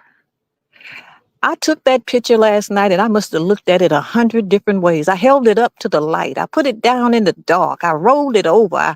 I laid on my back and looked at it. I bent over and looked at it. But the one thing that stayed consistent is that the picture wasn't posed for. It was a snapshot of history. It was a snapshot of normality. It was a snapshot of no pretense, just caught in your act. Look at the picture. Nobody posed, nobody said cheese. They were interacting of their own accord. I want you to think about what Nell did not say in her life, as eloquently as she was, as beautiful as everybody proclaimed she was without her wig. Not once did she denounce Hotel. Not once did she disrespect coleslaw. In fact, she elevated her and said, his baby's mother. Y'all call her coleslaw. Not once did she said, in asking, someone asked, will you cut him off? I'm not like that. I don't do that. Why not? Child AB is not enough to cut him off. AB of your best friend is not enough to cut him off.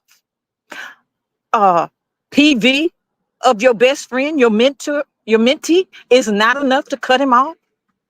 Calling you a side chick, that's not enough to cut him off. Setting you up at the polo match to make your friend believe that you're no good, that's not enough to cut him off. I'm asking Melometers, do what Mel said you do best. Critically think. And I've said what I said. Girl, Boom. wait a minute. I had to pull the picture up. Excuse me. Can I honor you for a second?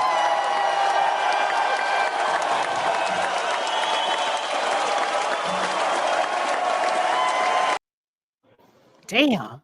She said what she said, and that's justice. Standing on business. Thank you, Queen. Thank you. All right, we're gonna go to Miss Deborah. Welcome to Saturday morning. That's a hard act to follow. Standing on business. I said what I said. What you standing on? Hello, y'all. First of all, I want to say happy birthday to everyone who's having has a birthday today and in the coming days. Queen Sheba, I know yours is Monday, and Aunt Debbie's is Sunday. So I want to wish you guys the best day ever. Secondly, real quick, want to say y'all people know in Houston know how to party. I saw that rally last night. They were jamming, so I got to come to Houston to just hang out and party and go vote. And don't forget to vote. The thing I want to say about Nell, looking at this picture, I'm glad you put it back up. That is not a turnaround. I was smiling and and laughing and talking. No, that was a hey, I'm excited to see you kind of smile. Whether she meant it to be that way or not. What I like to say is you validate them every time you even acknowledge her. I wouldn't even acknowledge her. He couldn't have introduced me to her. I'd have turned off. I'd have rolled my eyes. I know how to give a look. Like I ain't checking for you. Don't even come over. I had no interest in knowing you. I don't give the. What did she said? Martell said, "Oh, you don't know Ari." No, the hell I don't. I know. Yeah, I do know her. I know what she did, and I have no interest in meeting her. And I'd have turned and walked away. Maybe that would have been a better approach. What I want to say is Nell. She got caught slipping. She got caught trying to be everybody's friend. It comes a time when you have to draw a line in the sand and say, I'm not crossing over there. I'm turning. I'm going the other way. I'm not going to be friends with you. Now, she did say, I think I heard her say, well, Chris can be friends with him or something to that effect. She tried to allude that she wasn't going to be anymore. I don't know whether that's true or not. The last thing I'll say is don't put yourself to be in a position to be a useful idiot. All of them are useful idiots. He's going down the line, using everybody to turn against Mel. He's trying to make it look like people are cool with this lady I'm dating here. We got a normal relationship. Look, we're out with our friends. We go to events together. Ain't nobody stupid. Nobody's stupid. So at this point, if you got used and you're the useful idiot for the cycle for this week, then hey, own it, girl. Own it. Pick your slip fell off, pick it back up, put it on, and try to do better. That's all I have to say. I said what I said. Have a great day. I'm going to go hang out with my grandchildren. I hope you all are having a great day like me. It's nice outside. They got all kinds of events going on up here where I am. So I'm going to enjoy them. Have a great day, everybody. Oh, she said what she said. Justice came, Deborah came. Justice, listen, y'all done shook the house. We didn't have to bring the picture up. Y'all are saying that's a very, very firm, affirmative handshake. That ain't no, I really don't want to do this. You set me up. This, like, intimacy, a meeting of the eyes, a locking, a load. I don't listen, child. Let me go to Janine Gatewood. Welcome to Saturday morning. I said what I said. What you standing on? Girl, good morning. I'm standing on this. I don't even watch the show anymore. It's so irritating in my spirit. I come to your show where I know I'm going to get a comprehensive conversation that makes all the sense in the damn world. Not only comprehensive, but intelligent, insightful. Everybody that I heard this morning, it's just been tick, tick, check, check, check, and more check. I don't even really have a lot to say because they have already said it all. But I will say this. These side chicks need to know how to stay in their lane. They have become so emboldened that it's just purely evil. And these men need to let them know they got a lane to stay in. I'm a woman of a particular age. Women was not coming knocking on the wife door. They wasn't coming amongst their friends. They wasn't coming and shining and tooting their damn horn like they was in the right and the wife was in the wrong. It's no way in God's green earth that bum chick, excuse my French, would be even touching me. My face and my eyes would have said it all. Nell rather, is full of ish. The truth ain't in her. Like just as you shut it down, baby girl. Period.com. Hotel standing there with his underwear on. I don't know what in the hell Coleslaw got on, but they both need to just go on about their life, go on about their business. Stop trying to mimic Mel. You not Mel. Martell, you ain't never gonna be nothing without her. They all need to get themselves together with the Lord for real. Because I don't even like talking about people like this. But to see these people constantly come up and try to disrespect my girl Mel, the devil is a lie. And yes, she's anointed. Yes, she's anointed. And she's appointed and she was anointed for such a time as this. And we as grown adult women, I'm not gonna say I'm a millimeter, I just love Mel. I don't even know what that terminology means, but if me loving her makes me one, then I'm a proud card carrying member of the millimeter team. Hmm. Okay? And they need to just stand down because it's no good is going to come to them. You could, like what they say when you try to mimic a person, it's the highest form of a compliment or whatever. I can't think of the saying right now, but y'all know what I mean. But this is sick. This is beyond sick. And Mel, you a damn lie, and the truth ain't in you. And I said what the heck I said.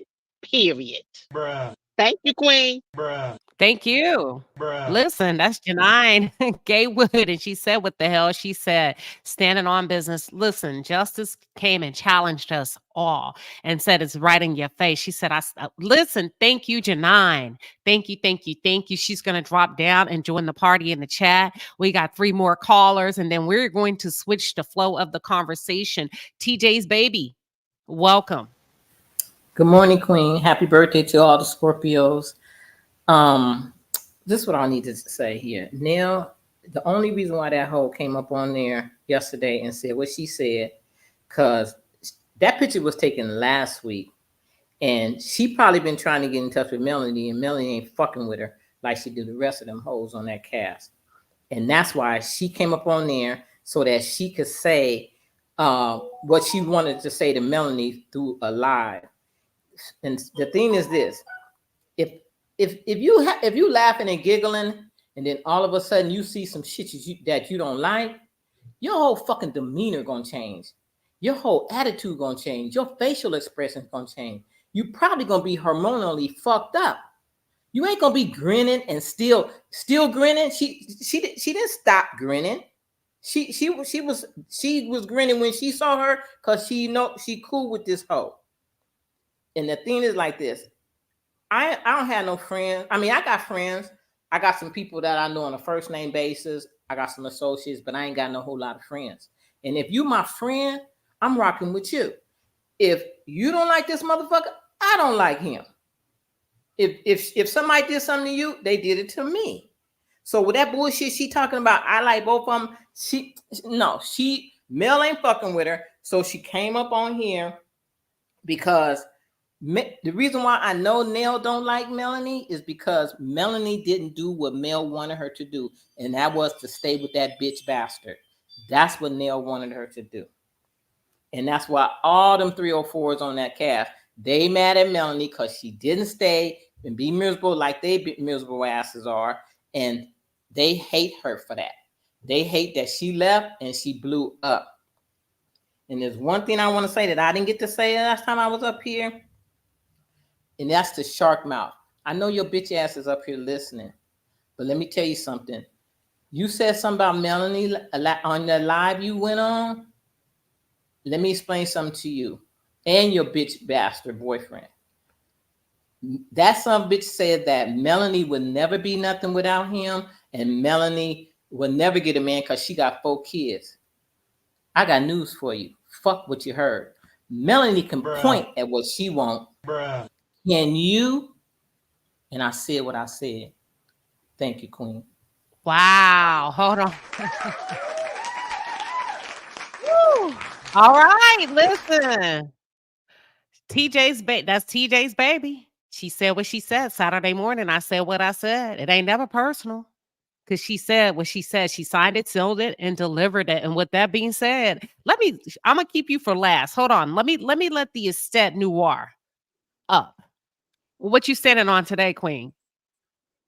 I am standing on. If you go back and listen to what Nell said, she stated in her live that Martell was trying everything or is trying anything to get that girl on the show.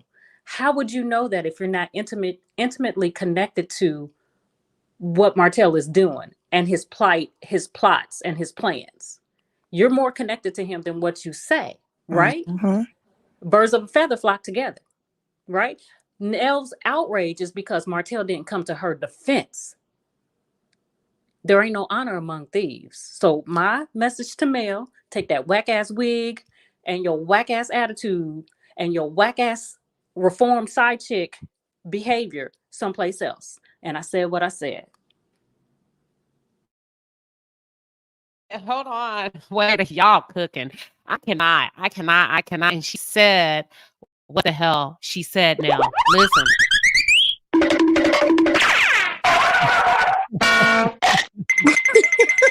And I mean it. I'm just saying, think about it. How would you know that he's trying to get somebody on a show if you haven't had conversations? So you want to come back to Melody and be, friends and cuddly and cool? No. How would you know that? How would you know that? That's fake outrage. That's fake outrage. You're just mad because he didn't come to your defense and everybody tore your ass up because you needed it. So, like I said, keep your whack ass with your whack wig over on Whack Street. And I said what I said. You said what you said, and that is the Estate Noir. And that's a very good question. How would you know? How would you know? You know how you know? When there's been conversations. You know how you know? If you go back to last year when he says, film my real life or don't film me at all. You know how you know? Well, we're going to need to have you document your real life, Martell. That's the only way we can somewhat get her on the show. Okay. Alabama Homecoming. Can you give us a little bit more of y'all engaging and interacting with the cast? Okay. Nell's up for it. Okay, here's Chris. Who's next is the question. Cheryl Howard, welcome to Saturday morning. I said what I said. What you standing on? Yeah, I gotta agree with everybody on the panel. It's definitely justice. My thing is, when is she gonna set some boundaries for Martell? When is she gonna set boundaries? Martell and Chris are friends. I don't care how long she's known Martell. They're friends. When you gonna set boundaries and stop enabling? I feel that they're both enabling Martell and have enabled him. But when is she gonna cut her boundaries off with Martell and say, you know what, I'm not even gonna deal with you no more? The man done yelled in her face enough. The man sat there and said she was a side chick to her husband. So when it comes, what point does it come to where you say, I'm not even dealing with Martell no more? Not he's a son of a bitch right now. No, when is she gonna wake up and see him for who he really is? So many other people have. Martell is a lowlife. He's a lowlife cockroach. period. And he gonna try to one thing about a roach, they're gonna try to grab every crumb they can grab. A little crumb they see, they're gonna try to grab. When is she gonna set her boundaries and say, you know what? Because of the disrespect, because you constantly keep disrespecting my friend, I don't want to deal with you. What you and Chris have, that's what y'all have. I don't want to have nothing to do with you due to this. When is she gonna stop enabling him? That's a big problem I have with Nell. A really big problem, especially with her pairing them up in Houston. There's so many other things that she's done to kind of show me until I see her. Because I mean, after what this plot that Martell came up with, do you think Nell will cut him off? This is the one time Nell should be saying, "I don't want to have nothing to do with you no more. I'm done with you." How much you want to bet she gonna be right back in Martell's face again? How much you want to bet she gonna be talking with Martell again? This the same person that said she didn't like him being arrested, and this man went on a revenge P plot. So she don't, she don't establish boundaries. If you ask me, Martell couldn't get away with half of what he get away with if she set boundaries and said, you know what, you're Chris' friend, you're my husband's friend, you know, and just end it there. But I said what I said, and I stand on what I said, and that's it. Cheryl, you can give us a nobody. And who gonna marry that? Who gonna marry that whore? Nobody. And who Oh gonna put my a ring on her God. finger? Nobody. And that's Cheryl Howard, y'all, standing on business Saturday morning. She said what she said. And with that being said, Ruby Jewel, welcome to Saturday morning. I said what I said. What are you standing on, Queen? You got the floor, Miss Ruby. Hold on, Miss Ruby. Unmute yourself. So you got to take your microphone off mute. Let's see if that works. I see you, Miss Ruby. Miss Ruby trying to work her technology, y'all. Let me take this one down. She got 2 profiles up here. Let me add this one back. Hold on. Okay, Miss Ruby, drop down. You got it almost. I'm going to kick you out the studio, okay? And give me 1 second. I'm going to drop the link for you again. I love it when our wise, cute little ladies come up and they figure out this difficult technology. Kudos to them because it ain't always easy. So I love when they figure it out, and I hold space. All right, Miss Ruby, you going to click that link again and come on up. All right. Sugar, what are your thoughts, girl? Is everybody cooking or what? Yeah, everybody cooking, but when you sit here and look at this picture, that's what I'm saying. I agree with a lot of what the ladies were saying. Everyone has a disposition about themselves, and even if it went down like that, I feel that when I turned around, you would have saw it all in my face and my whole body expression. And I probably, even if she would have, if I would have said hi or nodded my head or walked away, you know what I'm saying? I wouldn't have, you know what I'm saying? If she held her hand out, because I've had that done before. I look at your hand if I don't mess with you. You know what I'm saying? I don't think that this picture right here is showing that she's male friend. She's with the shits with Martell. And I think that it took her a long time to come out and say what she wanted to say about it because she was trying to figure out, you know what I'm saying, how to size it up, how to present it. Because she even said in her live, oh, and I saw the picture and I know it don't look good. You know what I mean? So that's why I came up like that. Nell know what she doing, y'all. She know what she doing. She playing like all of them to me are playing like they stupid, are playing like they don't know what's going on. They know exactly what they doing. They are part of this bullshit. Once Mel got the red phone and he got the flying monkeys. So when he hit the bat line, all of them come running until the show start back up. So I don't care what none of these people do. All of them in cahoots with it. It's literally Mel. She has her family, her real friends. But when it comes down to this cast, it's Mel and us against all of them. And I said what I said. Listen, and you have to be so I want to use this example really quick. I want to use this example real quick. Follow me very closely. There has to be something that you want. They don't know what's Hold going on. on. Exactly what they doing. They are part of.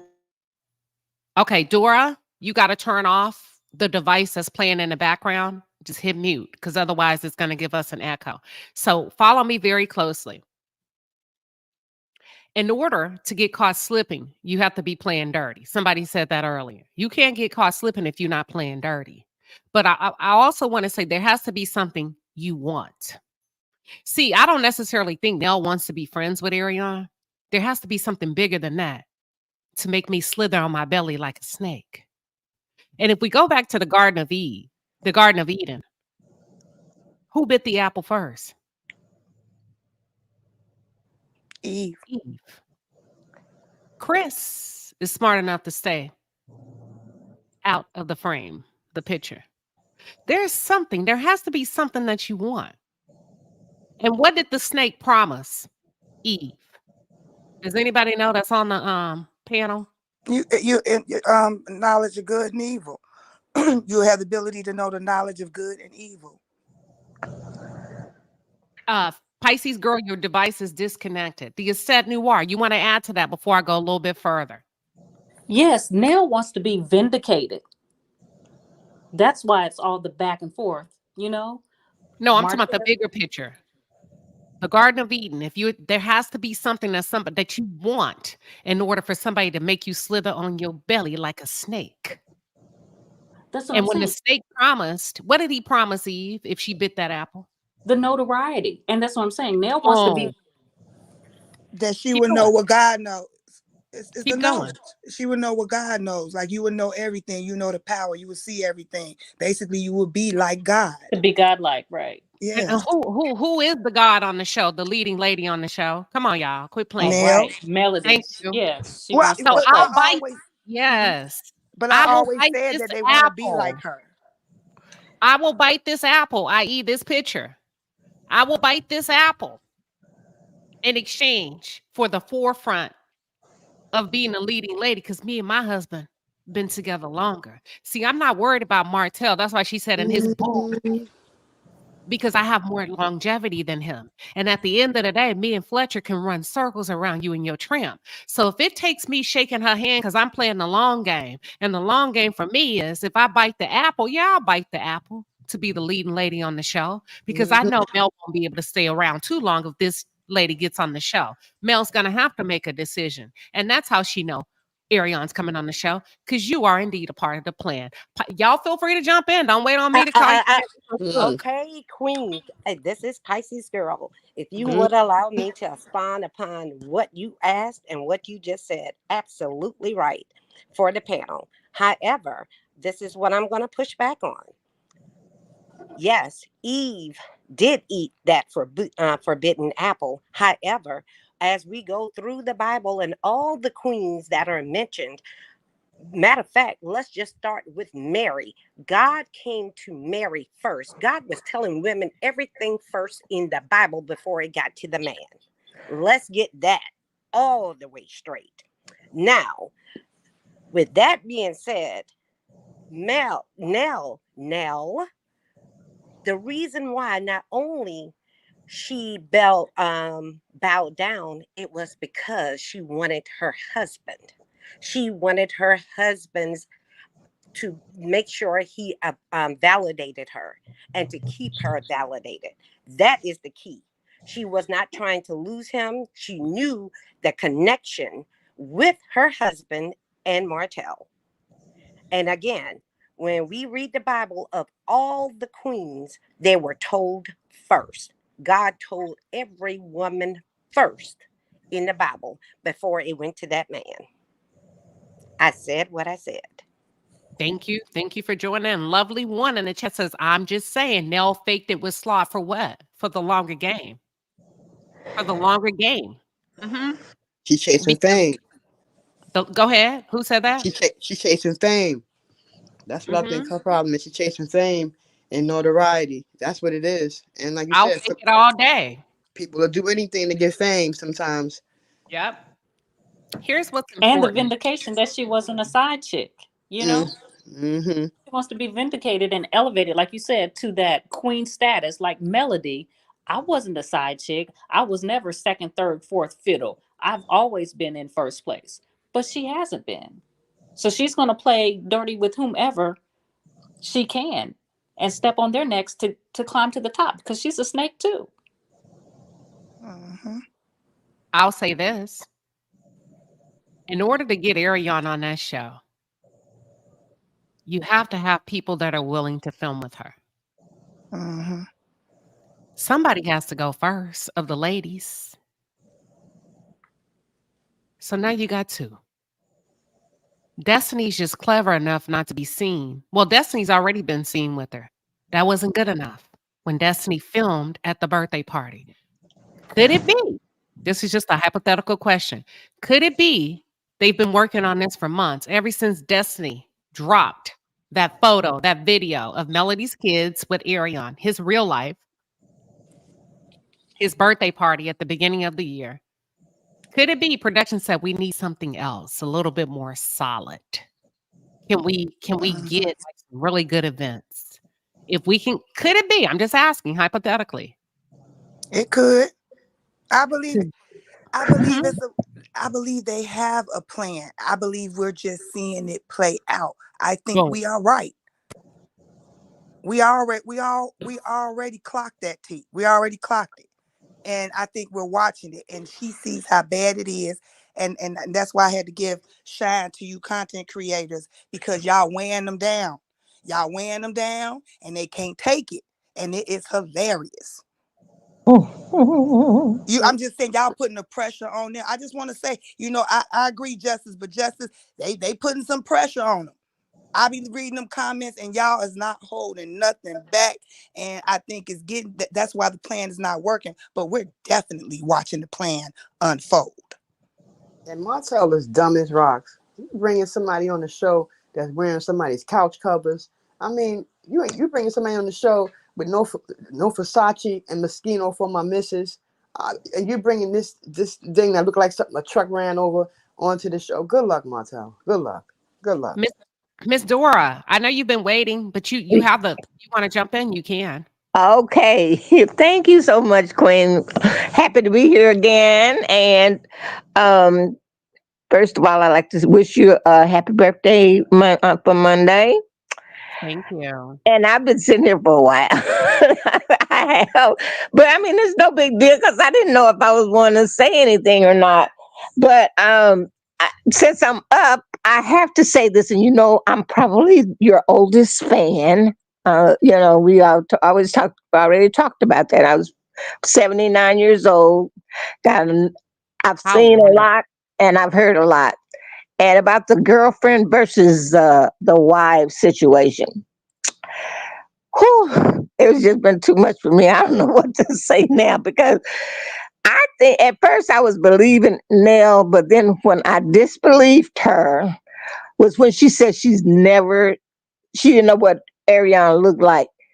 Uh, uh, that I mean, I was curious when they was talking about it. So and I'm not really that savvy on the internet and all that stuff, but I looked her up to see what she looked like. So I didn't believe her on that part, but I do believe that she was blindsided because she had a drink in her hand, and Nell, when she gets to drinking, she gets incoherent and everything else. We've seen several shows where the alcohol got to her. So I'm not for sure that, but I think that poor, and I'm saying poor, because I got a heart for everybody that's suffering, and this child is suffering. This man brought this child out here with her hair not done, no nails not done, and reached back in the closet and got a dress that she probably been had for years, because although it was kind of appropriate, it just was not a good look for someone out on their very first appearance in the That's public. true. That's And true. and that should have given her a red flag. Well, she's gotten so many red flags from Martell. How would anybody feel? I know how I would feel if I was a young lady going out. Uh, I gotta have my nails done. I gotta have my hair done. I need a new dress. I need some new shoes. I mean, I would have insisted on that, but she knew if she said no, she could, that everything is going to be over. And I truly believe that these two appearances were just for the sole purpose of him making her put that man's wedding picture on file. And I think the whole thing is just terrible. And I don't know what part Nell is playing in it, but I'm thinking she's playing a pretty big part. And I Thank said what you. I said. Oh, Miss Dora, we just love you. You did such a great job. Thank you. Listen, listen, first of all, let me just pause and honor. And somebody just gave me the right word in the chat. Let me honor all of the empresses, these wise women in their 70s that come up. Miss Mhm. Dora's almost 80 years old. And to be able to Mhm. click these links and navigate technology, come on. There's It things that was a you struggle now. I know it was, but It's you got still a it. struggle. I still haven't found out how. I was going to send you cash app or something. Don't you worry I about gotta it. let her know I'm still here. I haven't figured that out yet. And Don't it's okay. We don't need it. We just happy you are here. And I just think it's so Mhm. beautiful when they figure out like technology. If you think 80 years, almost 80, I ain't gonna, almost 80, and then well, I'll be figuring out 80 next year. when your birthday.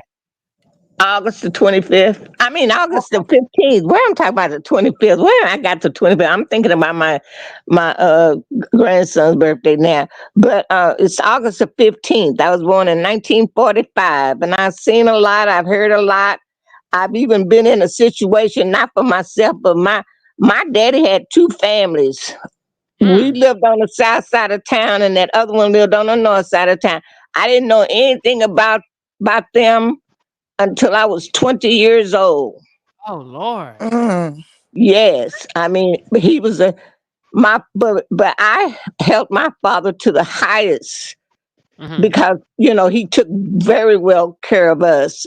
I like I said, I'm 79 years old, so I grew up in an era when black people wasn't supposed to have nothing. But my father owned two houses, on the same block back in the 50s. So I grew up not wanting for anything, but apparently he was taking care of two separate families. And I didn't know anything about it. Come to find out, my mother knew about it from day one.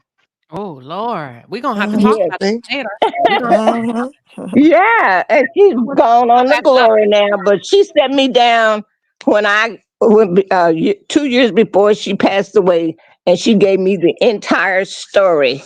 And Mm. oh boy, I probably could write a book about it, but I don't have the energy because after she got through with me, I was so exhausted. I had to go take me a glass of wine and lay down.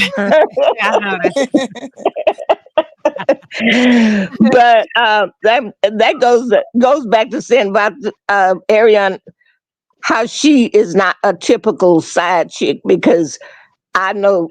Well, I heard after I got 20 years old is when I said, well, I want to meet her. I want to meet my sister. She don't have anything to do with it. They talking about sister. You got a sister and a brother. And then 3 years later, I think it was like 4 years later, my father had another baby by this woman. And he Damn. had more kids by her than he did. My mom only had two children, my brother and me. And this other lady had three. And everybody was well taken care of. You know, my sister, she knew about us, but I didn't know about them. Well, we They love all you, knew Miss about us. Dora. We love you. We appreciate you coming up. They want to party with you in the chat. I'm not gonna make I'm Well, not I gonna make wasn't you really saying too much in the chat. I was just listening because everything was you're so supposed to be good. saying stuff in the chat. I'm gonna put you in the chat so you can Okay, party put with me me. down there. I might say a couple of words. All right. Say All hello, right, I love everybody. you, Queen, and you We keep love up the good you. work. You're doing a magnificent job, no matter what they say about you. I like you. Thank Okay, you. I love bye you. bye. Love you too. Okay, Miss Dora, we love you so much. Okay, you can drop me down now. Okay, baby, I'm gonna drop you down. Hold on. Now that's royalty right there, She's Queen. so sweet. Listen, We have an 83-year-old listen. in the chat. She says she listens to you every day. Miss Dora said that. No, 83-year-old. I think her name was Sadely. She posted in the chat. She said, "I'm 83 years old and I listen to Queen Sheba daily." Oh my God. Listen, let me tell y'all something. I'm sorry. I know we get on I know we get on here and we have a good time, but that's what it's about. Being able to connect and have inspire people to tune in. And then not only that, when encouraging because your content is connecting and encouraging people that typically wouldn't use technology in the way that they would. You know what I'm saying? The other generation saying, I'm gonna figure it out because I actually like this platform, not just mine, but those of you that are also other content creators, right?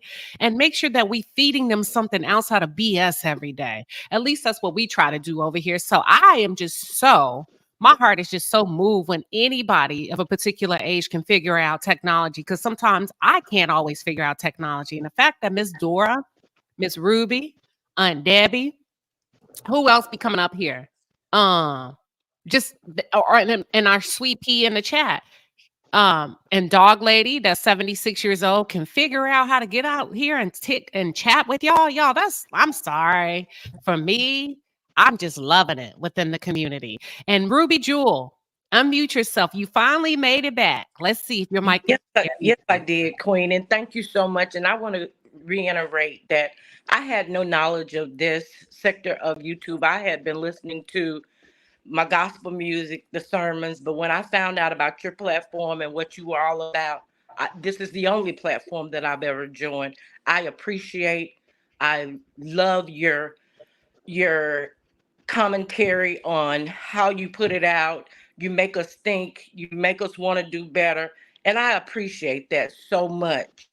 And I wanted to go back to this picture with Nell. And like I said, this is my first time ever coming up.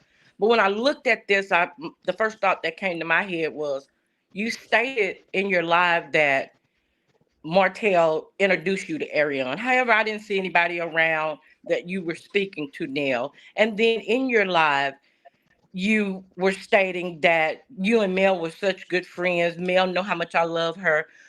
A hit dog hollers. Why did you feel like you needed to come out and, I guess, justify what had been going on regarding this picture? And birds of a feather, they do flock together. And I did not believe half of what Neil said because I watch her on the show. She's a little snake, just in a small package. But that's how I feel about her. Ariane, the whole thing is just a mess, and I will be so glad when and I feel like this picture also came out without Nell, Martell, or Ariane knowing that it was going to come out before it went into production to be seen by the followers. So I feel like all of this was kind of sneaky and done underhanded.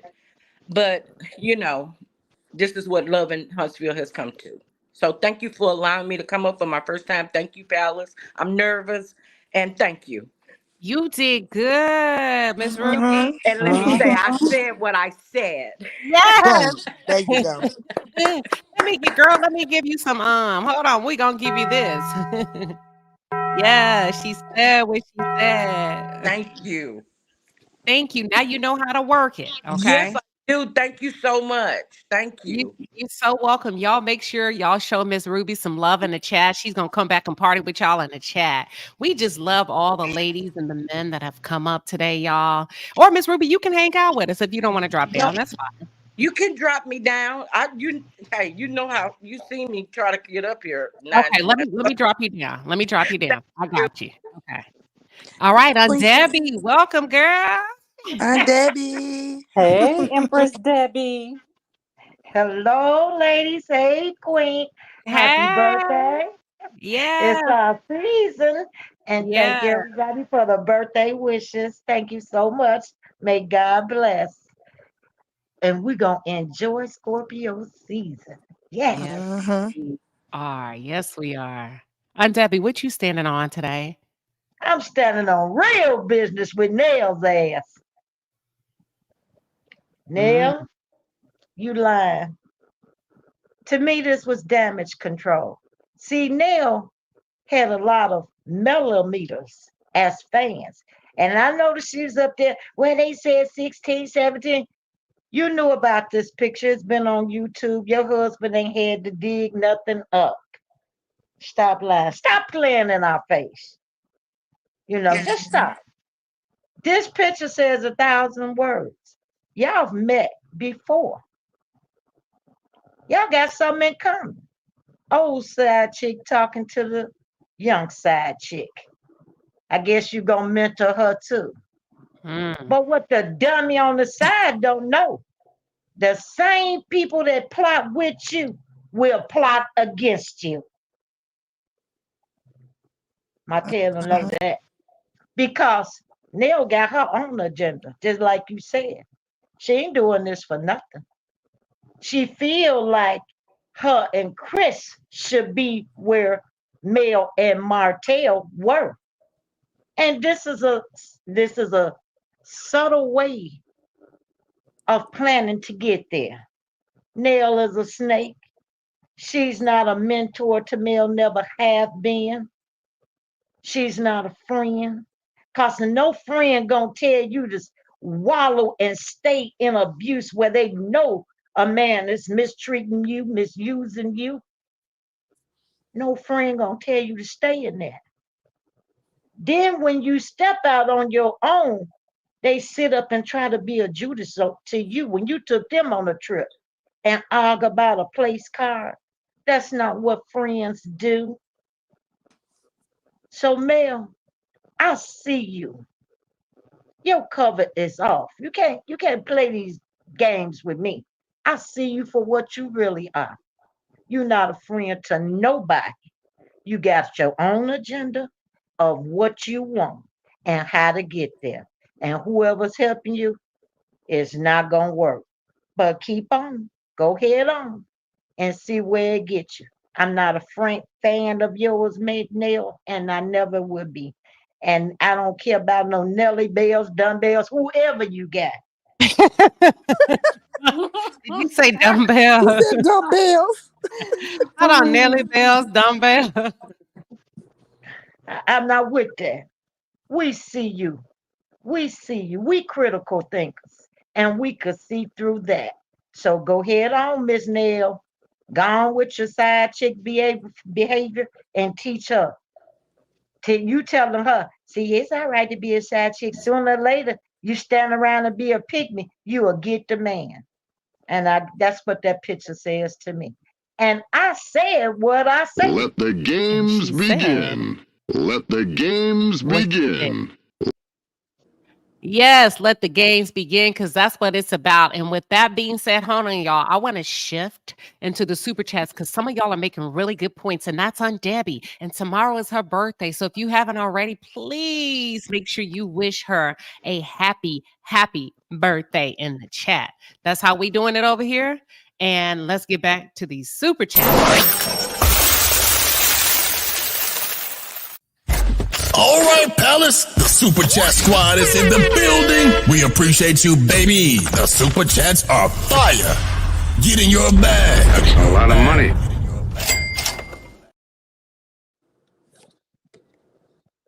All right, so we're about to get into the bag, but listen, let me put these super chats up here. Give me 1 second because I think one of them is so good. It's actually not a super chat, it's a comment, and she nailed it, and y'all missed it, and I want to get to it because she made a really good point. Watch this. This isn't the one, but I'm going to get to it.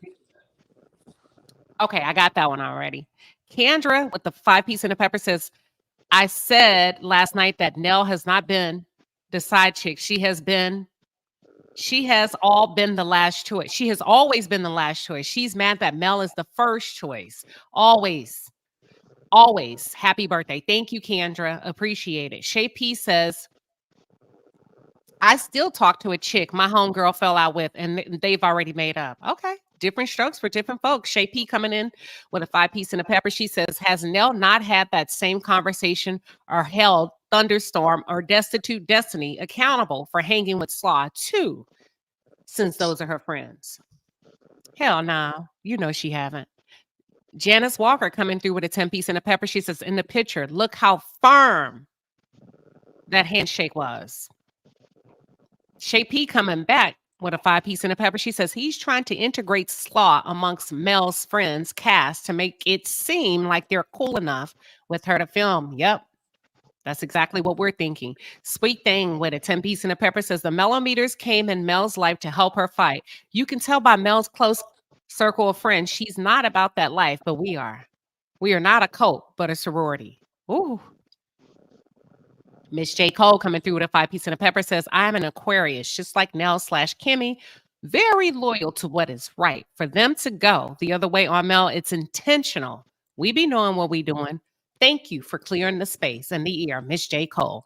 I'm with you on that. Fit Diva 1979 with a 5-piece and a pepper says, Queen, Ms. Nell gave an open invitation during the live for the Paramore and Martell to address the situation via the show. Boom. Why would you invite them on your live if it's not orchestrated? You know why? Familiarity.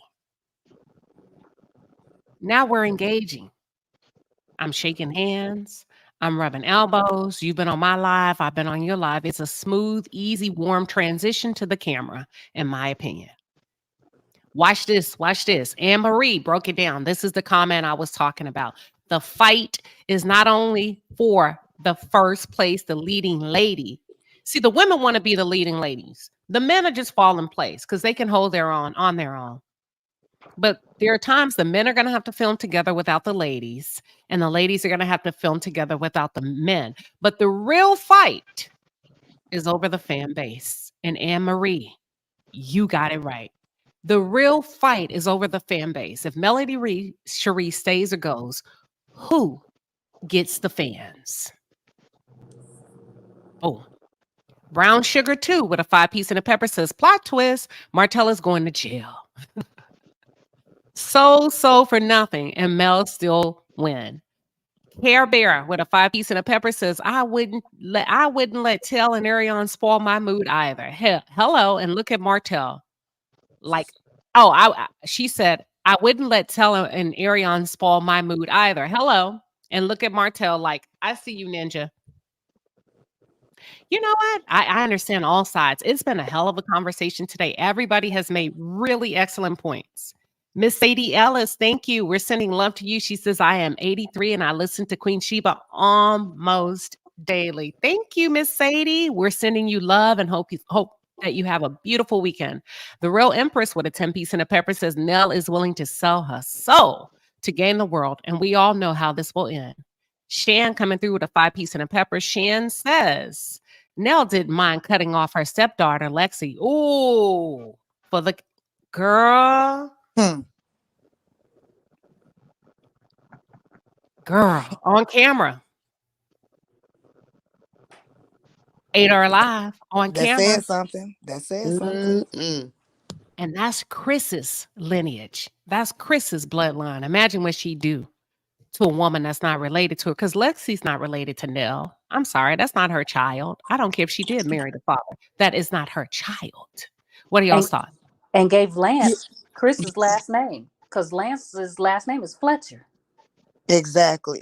That's not Chris's blood either. Completely push Chris's own line out to elevate her kids. Exactly. And let me just say this, like the lady said about Aquarius. I'm Aquarius. We are intentional. Nell knows what she's doing. You're not gonna, let me just be honest. You went out, sugar. Okay, could you hear me? Yep. You said, let me just be honest. Let me just be honest. You know, if you want to go by sign, I'm Aquarius. We're intentional. She know exactly what she's doing. You're not going to, what would she say? I guess put us in a situation where we're not aware of.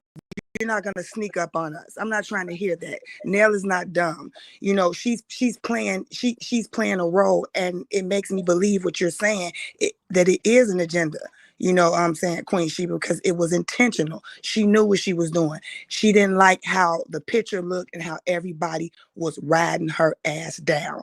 That's what she was going. And another thing, We Aquarius, you ride us down like that, you talking about us, we're gonna come and say something. We're not gonna just let us look any type of way. I knew she was gonna come. So I ain't trying to hear it. Yeah, she can say that, yeah, they probably did took the picture off brand, but when you shook her hand, that your disposition said you was with it. Period. Right, sugar. Because if you go back and look at that picture, it strikes me as two women saying, Mama, I made it. We got in here and they didn't realize how we snuck in through the back door. But we're here now. I mean, look at it. Nell has that sneaky look like, I see you, girl, and I know you see me too, but shh, be quiet because we're here now.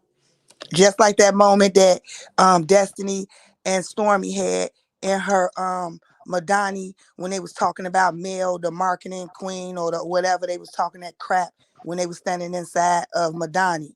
Same thing, same situation. Y'all talking the crap behind the scenes, but yet y'all coming at her.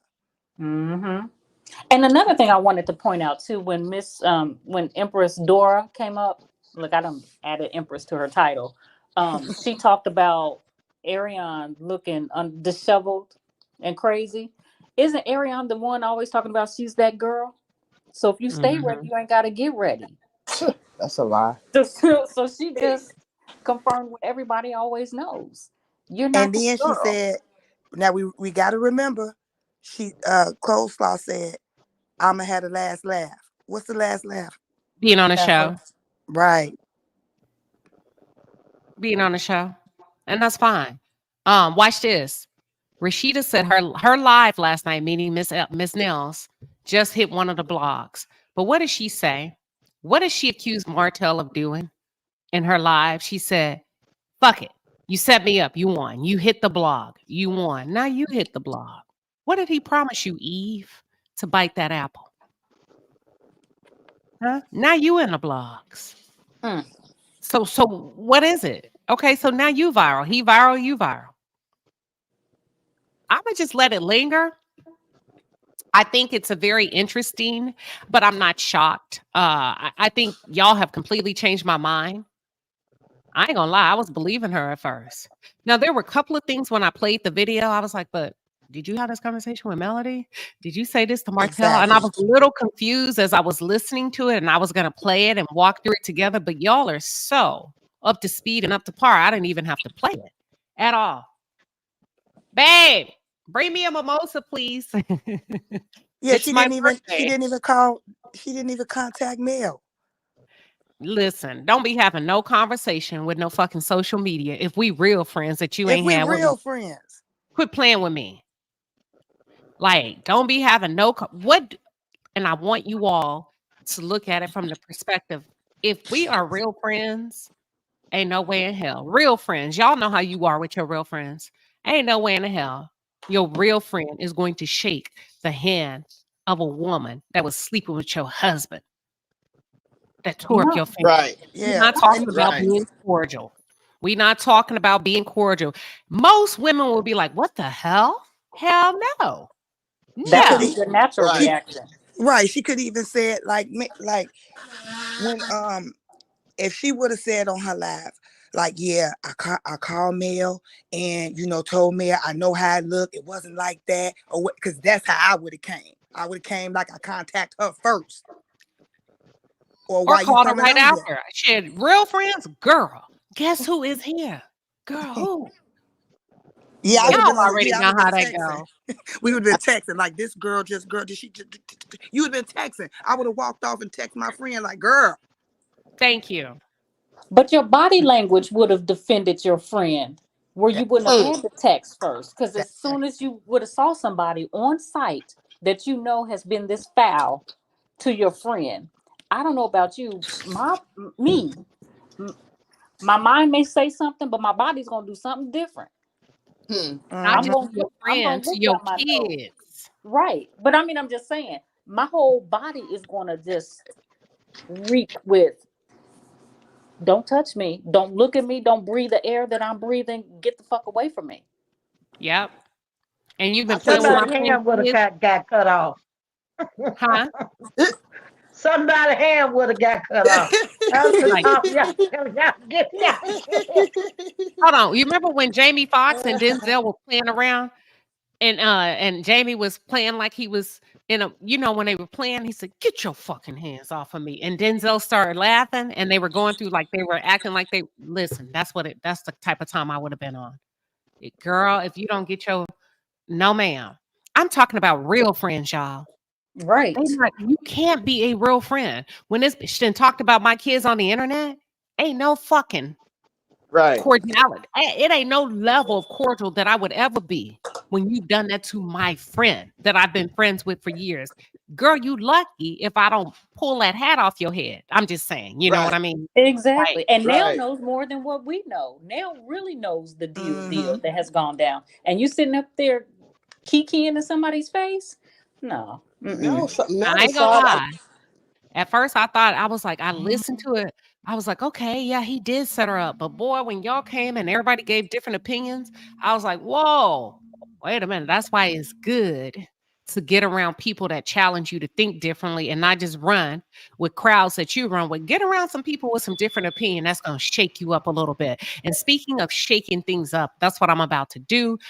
I saw, well, first of all, one of my friends is on this panel, Trill. And if you Trill is the founder of Cruise Season. That's where I really got my big start. I mean, I had a YouTube page, but I really got my big start of debating and being on YouTube from the Cruise Season because they opened up the door for me to come and experience. And your girl really sharpened up by being over there on a Cruise Season. If you're not familiar with Trill, he's part of the show Tonight's Conversation, where they have a panel of men and women and they go deep on topics. And one of the topics I would like to discuss real quick is a recent topic of the wife versus the girlfriend. I mean, it is the perfect topic today. And I will drop the link for those of you that would like to participate from the chat. And if not, you can just keep the party going in the chat. Check this out. I'm going to get a reaction from the panel. Here we go. Wife versus girlfriend. She has an ebb and a flow. Ladies, I want you to finish it if you can. The same cadence, the same pace. Don't wait for me to call on you. Follow her lead. Watch this. Hold on. If you can. If not, that's okay. Here we go. What can a man get from a wife that he absolutely cannot get from a girlfriend? Mentality, permanence, covenant, favor, vows, stability, emotional and spiritual oneness, the greatest commitment between a man and a woman, anointings, principle, morality. The list can go on, baby. The list can go on, baby.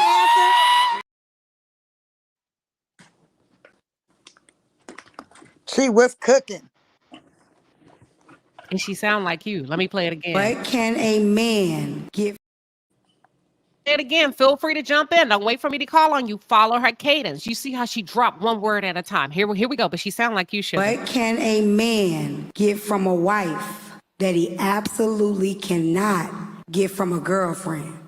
Mentality, permanence, covenant, favor, vows, stability, emotional and spiritual oneness, the greatest commitment between a man and a woman, anointings, principle, morality.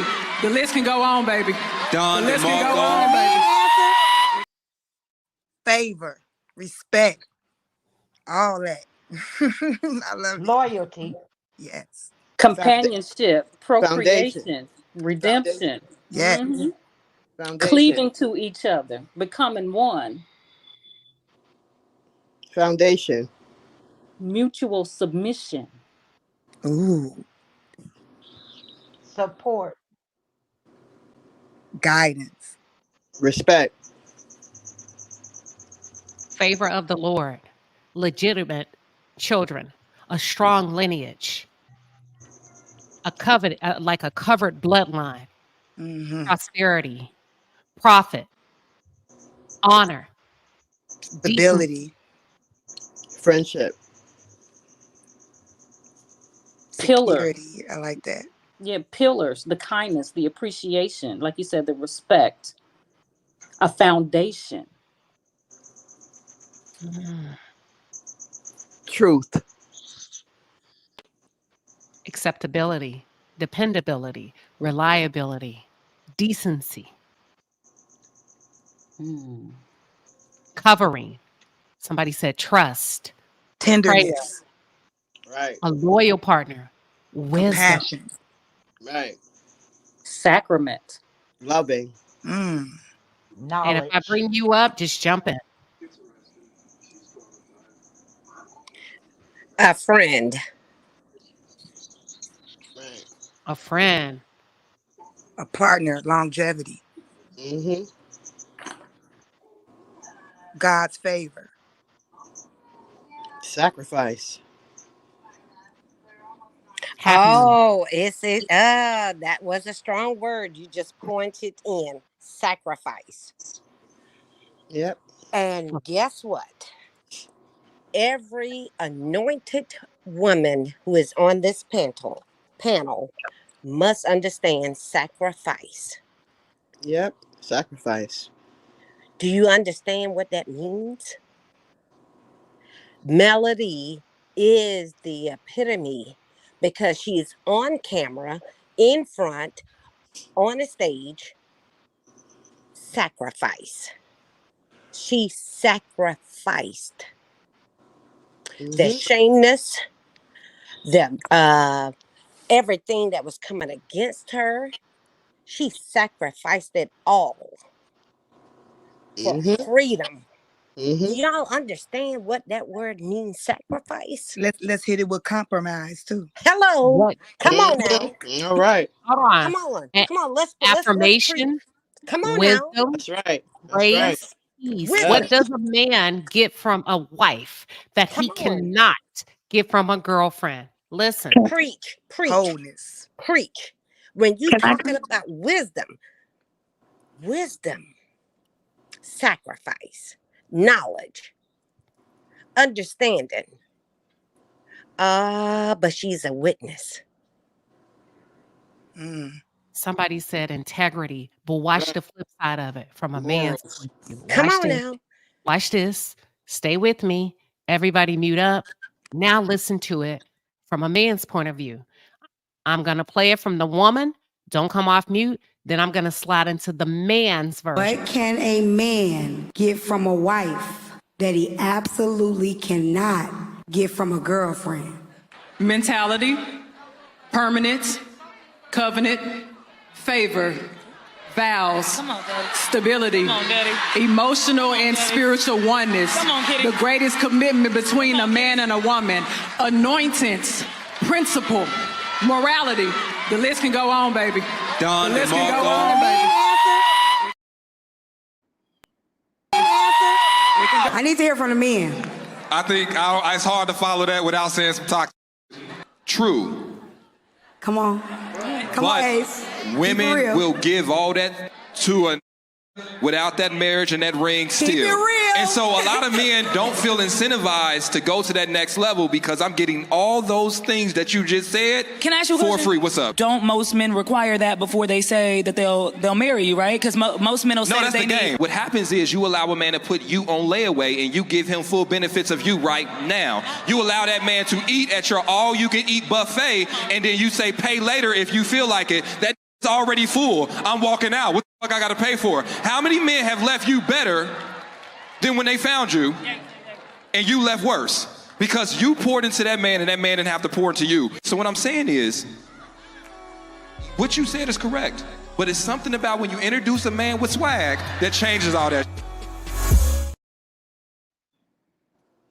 Listen, Child. he said y'all talk that shit until you meet a man with a little bit of swag, Ariane. Until you meet a man that has a little bit of notoriety from a television show called Love and Marriage Huntsville. Until you meet a man that can put you in a BMW and say, don't say nothing, I'm married. You cool with that? Until you meet a man that has 4 kids and he say, you still good? I'm good. Until you meet a man that can't come over for Thanksgiving, Christmas, and Valentine's, but I hit you next week because my wife is here. Until you meet a man that said, don't call me today, to call me tomorrow, because you know what? As a matter of fact, I'll get a different phone. Until you meet a man that has something that you want, Eve.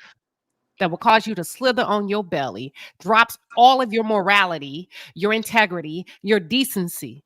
Because there is something in the Garden of Eden that you would rather bite off that apple than wait for your own promises that God has given you or have called forth in your life. Y'all talk that shit as women until you meet a man with a little bit of swag. So what now? What now is, Queen, is this. The woman coming from a broken place and the man coming from a broken place. But this man now has confidence because he's able to get a woman at his beck and call.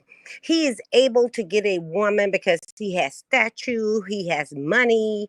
However, he's getting it. But if that woman is in a broken place, and this is what I'm going to come back to, everyone, when there is not a mom, dad in our presence, this is what causes women to go to a man that can promise them or will tell them, hey, I'm married, but look, I want to see you. I'm going to make you that special one.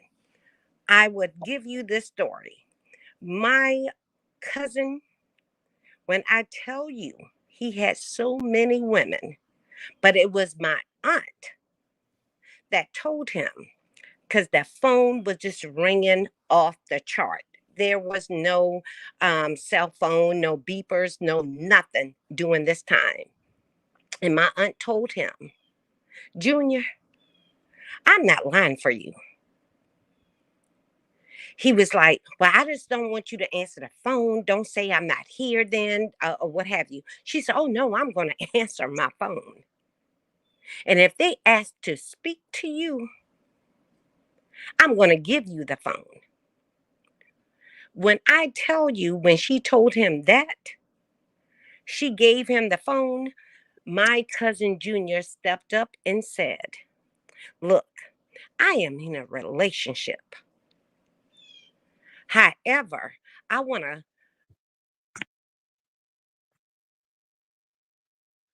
We lost you. We Oh lost you. boy. I agree with this man. Oh my God. We lost her audio. Hold on. Let's do Can you this. hear me? Yeah, everybody mute up real quick. Everybody mute up. Go ahead, Pisces, real quick, and then I'm gonna go to Fruit Gummy after this. Okay, so I'm not sure where I cut off at, but when my aunt told him she would not lie for him, she will not give him cover, that if that phone rings, she will give it to him. And when she gave him that phone, my cousin Junior at that time, and we are talking about 1985, 86 time frame, he said to this woman, I have a girlfriend. I do not want you to disrespect her even in whatever where you see where I'm at with her. Do not respect her. Disrespect her. Do you understand? When I tell you the women, they agreed to it. They agreed to what he said. I tell you, I worked in a setting where I can guarantee you, when that person said to me, if you would go to a prison, just go to a prison, a women prison, you will only see family members and children lined up. If you would go to a male prison, the lined up is so long, like you were getting into a Beyonce or a Taylor Swift concert. They have their girlfriends, wives, side chicks, and all lined up. If women don't get it together, quick, fast, in a hurry, you are just a pawn. You are just a lonely fish because you are choosing to be that. Well said. Well said, Pisces girl. Y'all, she just shared a load based on her experience of how some of the men in her family have operated. That's it. That's all. Let me say this to you real quick. Fruit Gummy, you're up next because this is such a great conversation. Now, this part I want to call you out by name so that I can give you enough time to formulate your thoughts. Every man and woman that's cheating is not broken. Let's stop it. We're not going to give them a pass. There are some motherfuckers that choose to do what they do because they about that life. Period. Point blank. Ariane told you she came from a 2-parent household. I'm going to hold her to a word. Okay? I don't care if she made a mistake. She said she came from a 2-parent household with the mother and the father. Yes, she chose to break one. Fruit Gummy Queen, what are your thoughts? Hey, y'all. Really good conversation. And I just want to preference this by saying, oh, can you hear me okay, Queen? Oh, yeah, you Okay. I going. didn't see my voice. Yeah, just Uh-huh. flow. You got it. Okay. I wanted to say that I'm coming up here as a not married woman. So this is just from my perspective. I hear what some of the ladies are saying, but I don't think that wisdom is being discussed from like the older men perspective, because how some of these young men and even middle-aged men are running around out here, they don't know the difference in being a boyfriend or a husband. And I feel like I hear a lot of discussion about the accountability of what a woman can bring and what covering she offers, but I don't hear enough discussion about, are we teaching the men on what they should be offering or providing? Let me play it again. He said they don't have to be taught because women don't have standards. So they don't have to do nothing to be a husband. Let me play it again because he can get everything without a commitment. Watch this. I need to hear from the men. I think it's hard to follow that without saying some toxic. True. Come on. Come on, Ace. Women real. will give all that to a without that marriage and that ring still. Keep it real.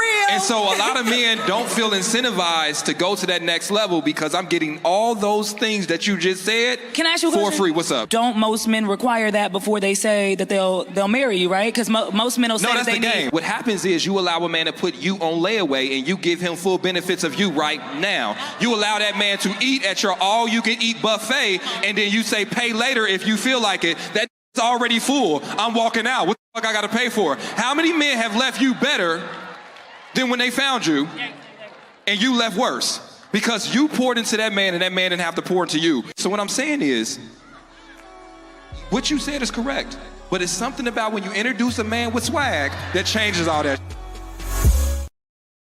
And I completely agree. I guess I'm saying, who then is responsible for teaching those women, They right? know. They've Because been taught. They don't have to uphold women because women have not upheld themselves. They've been taught. He just said, I don't have to do that because you giving me all that shit for free. You sleeping with me. You having kids with me. I can I can do everything. I can move in with you.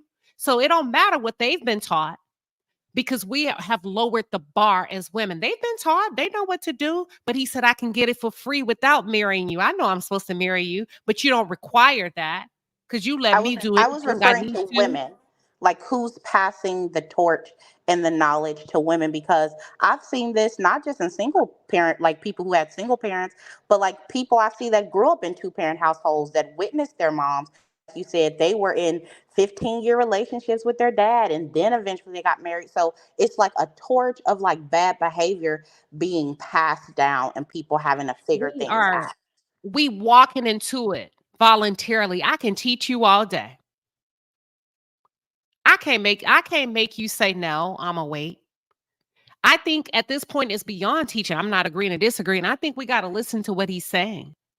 Is they know, you know, right? Do you know? Let me ask you this, Fruit Gummy. And this is not an attack.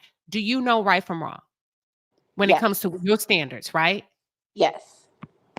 Sugar drop down. Okay. Do you know right from wrong in the chat? In the chat. For those of you in the chat. But have you given a man more than you should have without being married to him? Yes or no in the chat? Yes or no in the chat? You know. even if you weren't raised in it, right?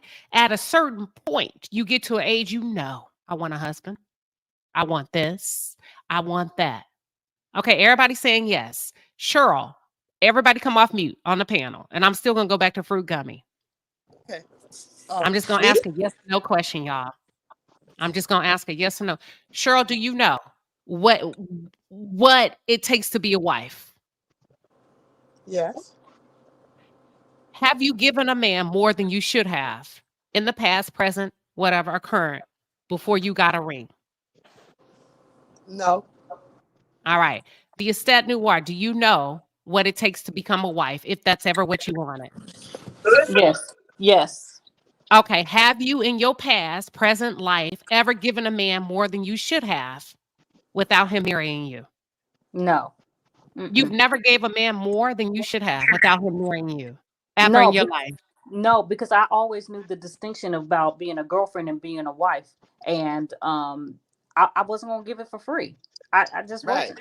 Right. Okay. Have you ever had kids out of wedlock? No. Okay. Have you ever had kids out of wedlock, Cheryl? Yes. And you don't consider that giving a man more than what he deserves without marrying you? When I think about it, No, no. when Should I you? think about yeah, you're right. Yeah, Okay, I yeah. want y'all That's to the be one thing. honest Yeah. today, y'all. This is not about looking good. This is about being honest. Because, like Fruit Gummy said, if we're not teaching as older women, like we got to be honest Right. to the young girls that are listening. And if you don't want to answer it, mute up. Therefore, they can't see y'all. I can mute up so I won't call on you. But thank you Yeah, for okay. coming. I had to go back. But thank you for being honest. You said. Yes. You said I ain't never had no kids out of wedlock, so that don't No. apply to me. And let me just expound on that. I was I young at the time. I was taught, and I know everybody isn't taught. My grandmother drilled into me because again, she had children that had children out of wedlock. So she saw the backlash out of that. Not saying that it was a bad thing or whatever, because I was a product of that myself. And so she instilled in me, she was like, why would he buy the cow if you're giving him the milk for free? What he does for a girlfriend, let him treat you as a girlfriend. A wife, he has to cherish. If he can't cherish you, he ain't the one for you, and he has to show you that. So she made me put the onus on the man, not me take on the onus, of a girlfriend catering to a man. Can I Okay. say something too, Queen Quick. Sheba? I Hold on, think. hold on. Let me Oh, finish, y'all. Let me finish. Let me go down the line. Let me go down the line and finish the point. But Fruit Gummy, you made a really good point. And now I get it. What are we handing down if we're not being honest with you, with women Mm-hmm. like you? You get what I'm saying? Now I get what you're saying. Let me go to anointed ma pa. Have you ever given a man present life, past life, in your dream more than you should have without being married? Ever Yes, in your yes. I had my son at 19. I life? gave it Okay. to an abusive man. Sure did. Okay. Mm-hmm. Not regretting your son, but do you regret giving more of yourself to a man that did not commit to you? Not your son, but just what you did not require of that man. No, I understand what you're saying. I regret giving him all of myself and him never appreciating it. And it's funny that you say not regretting my son, because my son now, he told me recently, he was like, "Ma, if I can go back in the past knowing what you went through, I would have rather you not have had me so you would have never been abused by that person." And I told him, if I knew what I knew, I would still have you because you're my son and I love you. And you're the blessing out of the suffering I went through. All right. Aunt Debbie, have you ever given a man as a woman more than you probably should have without being committed and or married to that man? Yes, way too much. Thank you. A child and too much of myself. Mm-hmm. Now, if I know now what I know then, I wouldn't have made those mistakes. Today, I'm not giving anything. Right. I'm Thank going to you. be who I am, either accept me or leave me where I'm at. Amen. That's right. Thank you. Thank you. Justice, follow me. Have you ever in your life, as a woman, young girl, young adult, given a man more than you probably should have without being married to him or committed to him? Oh yeah. And I beg to differ that there's a woman within the sound of our voice who hasn't, because it doesn't necessarily mean you gave birth to a child. What if Yes. you gave yourself respect? What if you gave I'm sorry 5 times of him doing the same old thing? What if you gave forgiveness when he out at night and don't get home till 6 in the morning? You're Mm-hmm. giving of yourself more than you should. Mm-hmm. Yes, All right. ma'am. That I'm coming back to you. Have you ever in your life given more to a man than you should have? Not as a girlfriend, as a wife, yes. As a woman, no, we said. Okay, okay, just have you ever okay, never mind. So you saying as a wife okay, I got it. Go ahead, finish. Yeah, because that's what I thought the question was. It was the wife versus the girlfriend, right? Oh, okay, As let me say it again. Have you as a woman ever given more than you probably should have to a man that you were not married to and or committed to? unmarried, no. Married, yes. Okay. Okay. Thank you for being honest. Thank you. Fruit gummy, did you inhale all of that? I did. I absolutely did. And I appreciate, like, again, y'all pouring. And if I could just expand on, like, what I was saying, Queen, for just 1 second. I think, and again, this is coming from a younger perspective. So just like speaking from what not only like what I've experienced personally, but also what a large crowd of people in my age demographic have experienced, is that, again, being brought up, we are taught as women having a little skin in the game, or that notion of you got to be a wife before you are a wife. And I think that it's important that these conversations are had at a larger magnitude, because if we're saying that people know right from wrong, yeah, you may know right from wrong, but what did your mama and your daddy teach you? What did you see from your relatives? And that's what people are clinging on to. And so, yes, I do agree that women have dropped the bar very low, but that's because I genuinely don't feel like these kind of conversations of truth and transparency have been had at large, because it's too big of a large problem of where we're seeing women give parts of themselves that they shouldn't give, or we're seeing men do whatever and take advantage of what a women are given, and not standing in integrity as a man and saying, I'm not going to do that for my own character. So I just say give a little bit more grace to, like, say, younger women, because yes, I hear what y'all are saying, but that isn't what a lot of what has been poured into us. And so we're just going off of the examples we've seen or that we've heard. And I do agree that these discussions are needed. Okay, let me say this. Can I say something, Not a Queen? season of grace. I can't give you grace because y'all are being devoured and eaten alive. So when you're in a situation where young women are not being honored and recognized, and you got 3, 4, and this is not about being a baby mama. I'm just going to use this example. There's no time for grace. It's cold blue. And if you understand code blue in a hospital, that means cardiac arrest. We are in a state of cardiac arrest when it comes to Black men and Black women. It's not time for grace. It's time for sharp intervention, saying, get the hell out of there. He don't mean you know well. I'll explain it later. It's not time, in my opinion, based on the appetite and the tone in the room, to say, well, no, because they are eating you alive. They're leaving you with kids. They're giving you STDs.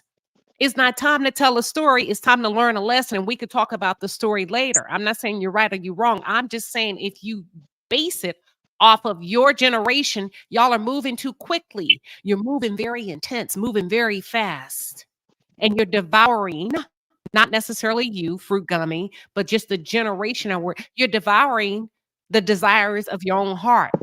They don't have any manners. They have a huge appetite for sex. They have a Mm. huge appetite for pornography. They doing whatever, and I don't mean on the television. They doing whatever. They have a huge appetite to be on display. It's not time for grace. And that's where my wisdom kicks in and say, it ain't time for grace. We'll get to grace later. It's time for me to snatch you up out of here, hit you with a hard ass lesson, and tell you, stand up and sit up straight and remember who the fuck you are. Fuck that nigga. Excuse my language. If he don't want to, Amen. right? If he hasn't called you, hang up the fucking phone and block him today. Fuck Grace. because otherwise you're gracefully in line. This is not to you, Fruit Gummy. I'm talking to the generation. You're going to be gracefully in line depending on government assistance because you got 3, 4, 5, 6 kids. And let me tell you something about the people that come with grace. They're not going to be nowhere to help you. I'm not going to help you cry. I'm going to help you get out. Have you ever watched a scary movie? And you said, get the hell out of there. The killer. Oh, Jennifer, are you okay? Are you like, he's behind you. He's behind you. I got to get you out of here. We can talk about it later. I know it hurts. I know he wasn't taught right by his mom. And Fruit Gummy, you make a good point. The generation you living in, the men are not looking for grace. They're not giving you young girls grace. They are running through y'all. They're breaking your hearts left and right. They don't give a damn. Let me pause for you to react to that. Queen, can I say something? I must let her get a reaction to it, Fruit Gummy. Oh, I If agree. you want to. No, I agree with what you're saying. I guess I just, in terms of when I say like giving grace, I guess I meant like in looking at them as if like, oh, those are people that just they want to do bad or they want to be down bad. And I'm not saying that there isn't some that are, because there are a lot of hard-headed, people that are making bad decisions. I just see it as like there are a lot of misguided people. And then when you see like the stock they come from, it's like, okay, I understand how you got to be misguided. And like you said, this kind of conversation isn't being had like within the homes, and it's not being had at a large scale. I feel like the conversations are now being had at a large scale, but like when you look around at the resources, like specifically like seeing women, right, that talk about the beauty of having coverage in a marriage and what they have got out of it. You don't hear a lot of those conversations. We don't have a lot of that representation. The like what Kitty said earlier about the difference between a girlfriend and a wife, those conversations aren't being had at large or had in those spaces. So I just think it's going to be a work in progress, and that's just how I see it. They're being had and they're also being ignored. They've been being had. When your grandma, not even your generation, they've been being had. But at a certain age, you do what you want to do. You're being had. Now, we're not over flooding y'all and competing with y'all on social media, but they're being had. You hear them say. But how much do you need to hear it? How much and not you, Fruit Gummy, they're being had, but they're also being ignored. And now you also see, back in the day, you didn't have the freedom and the flexibility to not go to church. You didn't have the freedom and the flexibility to take off in your car when the women were sitting at the table cooking. You didn't have the freedom and the flexibility to not go with grandma to the beauty shop where they were being had. The problem is y'all got too much freedom. So you get to choose what you plug into and what you plug out of, in my opinion. But they're being had. But we just have given the younger generation too much flexibility and freedom. Now, let me pause because somebody wanted to jump in. I think it was Justice. I can't remember who. Cheryl. Miss Cheryl. Cheryl, go ahead. And then Justice. And then Sophia. I'm sorry, Anointed. Yeah, but don't get Go me ahead, wrong. Cheryl. Yeah, I had my first one at 17. I think more so after having my 2 kids, after having them at such a young age, I think I grew up. It made me a woman, to a certain degree. Like, do I want my daughter to be raised up with a no good man? Do I want her to think this is normal? Do I want my son to think it's normal for to be raised with a man that's not treating me right? It was something that I guess it was like an epiphany. After having my 2 kids, my first 2 oldest kids, I said, this is not what I want. And sometimes, even if you marry out of wedlock, sometimes having kids grow you up a lot of times, and you start to see life differently. Like, is this what I want for my kids? Is this the life I want for my kids? That kind of made me walk away from this no good person. And now, to this day, as far as the future wise, I would never even look at a person like that again, ever. I guess I had to raise my standards, because there's nothing wrong with making, which my kids are not a mistake, But it's nothing wrong with having an epiphany and saying, this is not something I want to do in the future. This is not the kind of man I want to be with in the future. You know, it's nothing wrong with coming across a no good man. We all have. But then, you know, do you keep making the same mistake over and over and over and over? That's the question. So that's Okay. just something that's on my mind. I'm gonna go to Justice. Yeah, I just wanted to say that I was born in 1955, so that makes me 69 years old.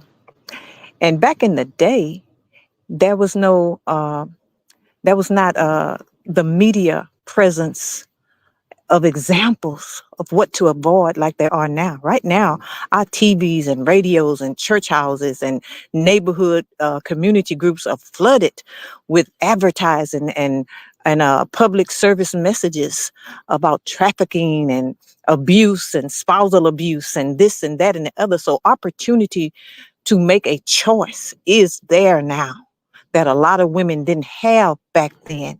They got in a situation and we got 3, 4, 5 kids and you stay in there because you want to make sure the kids get fed. You want to keep a roof over their head because 2 to 1, you were uneducated and untrained. But now we got MBAs and master degrees. And at 24 years old, my granddaughter is what they call them, I don't know how you say it, Adi Kanlambi, whatever they call it. She got a master degree at 24. So nowadays there is opportunity for young women to do different. But the problem is we don't know the meaning of the power of the words we use. It sounds good, and they made it into a record. What would Jesus do? Everywhere you go, what would Jesus do? They got the bands. What would Jesus do? But nobody doing what Jesus would do. And now we got young women saying, I'm giving him grace. What is grace? According to the word of God, which is the truth, not the fact, a truth. Grace is help you did not deserve. Grace is help you did not earn. Now, God said that. So now you're going to tell me that you supersede the word of God and you giving him grace when God said, my grace is sufficient. If that man wants grace to be abusive, grace to lie, cheat, steal, if he wants grace for that, he need to go to God. It's not your job to grace him up. And Oh, amen his mess. And I said what I said. that's a good one. Okay, so I didn't understand. Okay, dang. Sometimes that's why I love different people coming on. Fruit Gummy, you have people in the chat that say they agree with you. They do, and we're not disagreeing. That's why I love. I think that's a good question. I think you've massaged your dialogue here, Fruit Gummy, from a completely different perspective. You're saying, no, we need more of this. I'm telling you. And people in the chat are saying, I agree with her. And on the other hand, you have some people that are saying, but hold up, Anointed and then Sugar, you up next. Did you want me to respond, Queen, or did you want them to go? I'm gonna let them go, and then you gonna respond after you hear all of what they have to say. Okay. Is that okay? Yeah, no, go ahead. Okay, go ahead, Anointed. Can you guys hear me? Yep. Okay, so I'm going to put everything together that we started with, from what a wife can do for a man that a girlfriend can't, and then respond to what Fruit Gummy was saying. So what can a wife do for a man that a girlfriend can't? Foundation, social standing, emotional security, spiritual royalty, suffering, then the glory together, intellectual protection, revelation in oneness, and God's smile. But in response to what the man said, the girlfriend didn't get the instructions from God like the wife, so she never gives the man the real deal in all she just said, all that I just said. She's the splendor while the girlfriend is the sugar cane. And that's not to disrespect anybody who's a girlfriend, because I was once splendor myself. So going into talking to our young people, I'm still raising, he's 23, so I'm guiding him now versus raising when he was like 7 or 10. But I raised a male child by myself. I had him at 19. The person tried to unalive us when I was 8 months pregnant. So there was, social services involved, all those other things. So I grew up, and I also came from an abusive household. So that's what I knew. But I decided when I had my child, I'm going to go to counseling. My mom mocked me about that, but I didn't care because I knew I had to get my head right. Because even though I wasn't the abuser, I could have been the abuser to my son. I could have abused him more than anybody because he was the one I was the one that was going to be around him the most. So I something clicked in me to realize that. And as he got older, I talked to him age appropriate wise. So now at 23, we have these conversations that even his friends are like, dude, you tell your mom those things? Yeah, he talks to me about his sexual health. He talks to me about, you know, going to school and going to school being more important right now and not having a girlfriend, because I taught him when he was going through puberty that your body is becoming it's getting at a certain place where it's physically able to do things that you emotionally and socially can't handle. So throughout his teenage years, I taught him about that. So now at 23, he understands I'm not ready to have a girlfriend or even a wife because I'm not emotionally, socially responsible. I'm not ready. I got to learn to take care of myself. So those conversations do happen. It depends on how the child takes it. It also depends on the consistency, because even now at 23, I do give my son grace, but there's a balance, and God talks about that balance. There's grace and then there's discipline. Jeremiah the prophet was called to give God's people discipline. That's why he cried all the time. He didn't want to give those messages, but it was discipline out of love. So there's grace depending on what a person went through, but you also have to give discipline. That's what Queen Sheba was talking about. At least that's what I'm hearing, or what I heard when she said that. Give them discipline. Understand, like, listen, I have a niece that is 21, 22. She had her baby 2 years older than I did. She was almost out of school. She was already in college. She dropped out of college. Then she had her baby. I, on the other hand, had a baby at 19. My first year of my college, first semester of my college. Second semester had my baby. Third semester went back to college. My abuser tried to keep me out of school.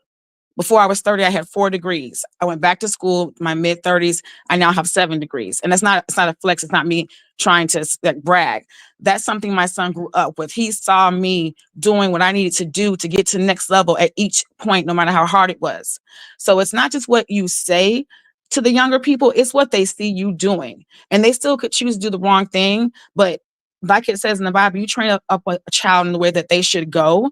And then it's up to them once they get to a certain place of their free will. But if you do it right, even at ages like 23, 24, 25, you can still, like, I can still give my son a look and he'll just know, what did I do? Yeah. And it's not about him being a mama's boy or him not having his own mind, because I'm teaching him to make his own decisions. But at the same time, you do respect your mama, but also you, as a person, the model in your life, and my uncle and the coach and the village that God allowed me to have, you have people that's going to hold you accountable. Because if you mess up, we're going to give you grace, but we also going to get up on that ass. You know what I'm saying? We're going to make sure that you understand there are consequences, and you're going to go through those consequences. As his mother, I already told him, you're not going to put your hands on a woman. You're not going to do any of those things. But he's already clear. He's like, Mama, I'm waiting until I get married. I want kids with one woman. He's telling me what he wants to do, but it's the right things. Now, when it comes to that, I said, I'm like, when it comes to, like, when temptation comes in your face, stay prayed up, because you're saying it now because it's easier because you're in college and you're not with anybody, but temptation can come. So I give him both sides, just like you got to give the grace and the discipline. So that's just what I want to say. Thank you. You're welcome. Thank you. All amazing feedback. Just so that it's palatable and she can absorb it. Ladies, let's keep it to no longer than 2 minutes. Let me tell you why. Because I want to give her an opportunity to respond. I wanted to keep it specific to her question, and I also want to make sure I make room for other people to come up. Let me pause for a second. Okay, Daryl. Okay, thank you. Fruit Gummy said that she's talking specifically. So here's the conversation. Let me remind y'all of today's conversation: wife versus girlfriend. And then we ventured off to what's the difference between a wife? What can a man get from a wife versus a girlfriend? Now, at this point, I'm not talking to young girls, because if you're too young, you shouldn't be a wife or a girlfriend, right? Because if we enter into that realm, I wouldn't be giving you advice, because you're too young and you don't know any better. But after a particular age, even if you haven't been taught, you know, in my opinion, I don't care. Because let me tell you why. There's too much evidence of those who didn't know that did right. There's too much evidence of those who came up in bad households who turned out to be beautiful. So we cannot, in my opinion, fall back on the notion I didn't know. depending on the age. Now, what age are we talking about, Fruit Gummy, before? Because the video I'm talking about is young women, 20s on up, 30s on up. So I I want to would make say, sure. Mhm. I guess I can only, I'm only looking at the perspective of like the 20s, just because What, I'm what I'm age? in my 20s, so that's the only like point of reference I have. So like I would say like in that like baby adult stage, like where you're like figuring out life, you're figuring out yourself, that demographic. Okay, just for the record, I think you're 25, right? Oh, I'm 28. Okay. How much grace would a 28-year-old need? Are you saying grace for a relationship? When you say Oh, grace, understand. I see where I could have clarified that. I think in terms of like grace on like sometimes I hear the narrative of like when I see young people making like some really just unhealthy decisions, it's oh they just want to be that way. Oh they know what they're doing like right out the gate, and so they are pushed aside as the hopeless, right? Like oh well I can't counsel them, I can't cover them. And I'm saying grace in that some of these people out here, yes, there's a section that know right from wrong, but they could have been taught something, but that's not what they saw. And then there's another a portion of them that truly have come up in an environment where they weren't taught and they saw something that was negative. So I think that's where I'm talking about in terms of grace. Now, specifically when I was I was more so talking from the perspective of young women, but in terms of like teaching young women to stay in like an unhealthy relationship, I wasn't saying having grace in that scenario. okay, depending on the age, I can give 25, 24, 26, 27 too much grace. Because at that point, I knew better, even though I wasn't taught. So now I got to go back to how what I had access to and what I did and what my heart wanted as a woman. So at 28, I was making decisions because I wanted to. And that's what I wanted to do at that time, not because I wasn't taught. That's just what I wanted to do. Now, as I formulated my life a little bit later, I'm talking about keeping it real 1000% on this panel. As I formulated my life, I changed my mind, similar to Ashley Darby. Now, this is in my life, but I'm going to give you a real life example. Ashley Darby from the Real Housewives of Potomac, when she met her husband, her mother had taught her how to secure the bag from a rich man. She pointed her into the right direction. Ashley would travel 2 hours each way to bartend at a restaurant where rich men would frequent. Her mother put her in that environment, right? This is what you do. This is how you do it. College girl Ashley went. She secured the bag. The owner was Michael Darby. Okay. She did threesome. She did everything she wanted to do, not because she didn't know any better, but the apple promised an outcome. She did what she needed to do to secure the bag to marry the man to be well taken care of. Somewhere along the lines in the marriage, she decided, I don't want no more freak offs. I don't want no more marriages. I don't want to sleep with men and women. I now want to be normal. I want to be a mother. He said, hell to the no. Ashley did that because she wanted to be there, not because she didn't know any better. And she was in her 20s. We can say, well, her mom taught her that, but she know right from wrong. She wanted to be married to somebody rich. Can't nobody put nothing in front of you. So if a young girl is being with a bad boy, what do you want more as a young girl? You want to be at home by yourself and hold on to your morals and what your family has taught you, or you want him more? I think at some point the young people want what they want a little bit more than what we're laying down and teaching. Let me pause. And okay, Sugar, you're next. I'm sorry. Okay. So now I got an understanding of what's going on. I don't really like to conversate on these issues because they can come from so many different perspectives. But what I think that it falls on the parents. So when you're raising your children, we can't assume that everybody got that knowledge, but all of us do have inside of us something that makes us feel when something ain't right. All of us got that, whether we were taught, you know, whether we were taught, what I'm saying, how to respect ourselves, how to love ourselves or not, we all have that mechanism inside of us. I think that when you're in your 20s, you don't know shit. You're trying to figure it out. And that goes from me being in my 20s, that go from me raising 3 daughters that are now in their 20s. So I just believe that when you say give them grace, yeah, we can give them grace if they're trying to figure it out. But at the same time, we can hold them accountable too, because nobody can't make you do nothing that you don't want to do. No one can make you stay in a situation if you don't want to be there. You know, no one can call for you if you ain't tell them to send for you. So I mean, I think that it boils down to your experience, your life experience, how you were brought up, your environment, and that mechanism inside of you that make you feel what's right or wrong in any situation, that either you're going to listen to it or you're not. And I'm just going to leave it real peaceful like that. Okay. Nobody said they wanted up next, so let me just go through the line. The estate. I have two schools of thought. I understand Fruit Gummy's position with the grace in terms of if you don't, when you know better, you do better. Okay, I get that. I can extend a first level of grace for that, right?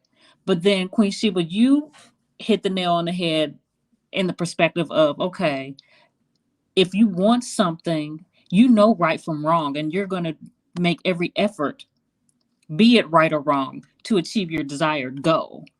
We have to put the onus back on ourselves to say, okay, what do I really want? And be honest about it, and just own up to the right path or the wrong path to get it. Thank you. Thank That's you. it. Let me fall down. I'm falling down to Belinda. So Belinda, let me tell you what's going on. Your device is not connected. You're going to have to drop down and come back up. Your device is not connected. Belinda. All right. Let me put the thing in the chat. Everybody has, Aunt Debbie has not gone. I feel like this. At 28, you know right from wrong. But you also out there for freedom to live your life, and you gonna make some mistakes. That's what living in life is about. Living and learning and making mistakes and giving yourself grace. Once you make mistakes, oh, that kind of hurt. I won't do that again. You have a choice of freedom to live, and you gonna make mistakes along the way. Who hasn't? Right. It's not, when you make a mistake, you get back up and you keep going, and you know not to do it again. When you know better, Yeah. you do better. This is life. I Enjoy it. agree. And I would tell every woman to enjoy your life. Stop waiting on a man. Don't give him all you got. Let him love you and like you more than you do him. That's what I tell my daughter. Right. That's right. And if that man look better going than he do coming, let him go. Hello. Okay. She said, bye bye, baby. Love yourself. That's what I would tell him. Love yourself. Yeah, love yourself. That's right. Thank you, Aunt Debbie. I like what Aunt Debbie said. She said, at 28, you know right from wrong. At 25. And that's she just using the example that we gave on the chat, which happens to be Fruit Gummy's age. But what she's saying is at a particular age, you know right from wrong. First of all. The second thing is you're going to make mistakes. Get out there and live your life. But in living your life, I think what I'm trying to say is don't expect much grace from choosing to do what you want to do. That's part of the living. That's part of the living, right? That's a part of the living. And bumping your head. I say don't bump your head too hard. Now, Belinda, so let me tell you what you're doing.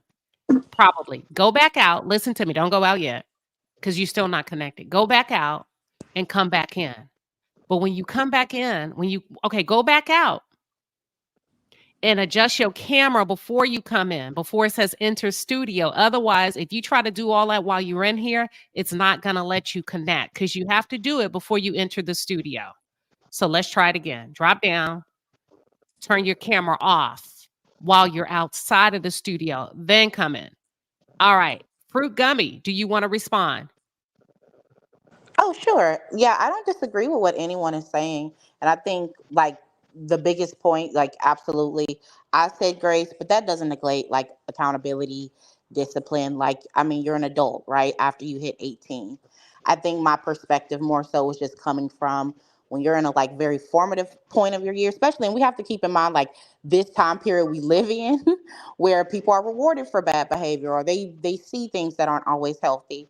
People at a more formative space, they are taking with them how they were raised, what they were taught, what they saw. They are now using that to make their own decisions.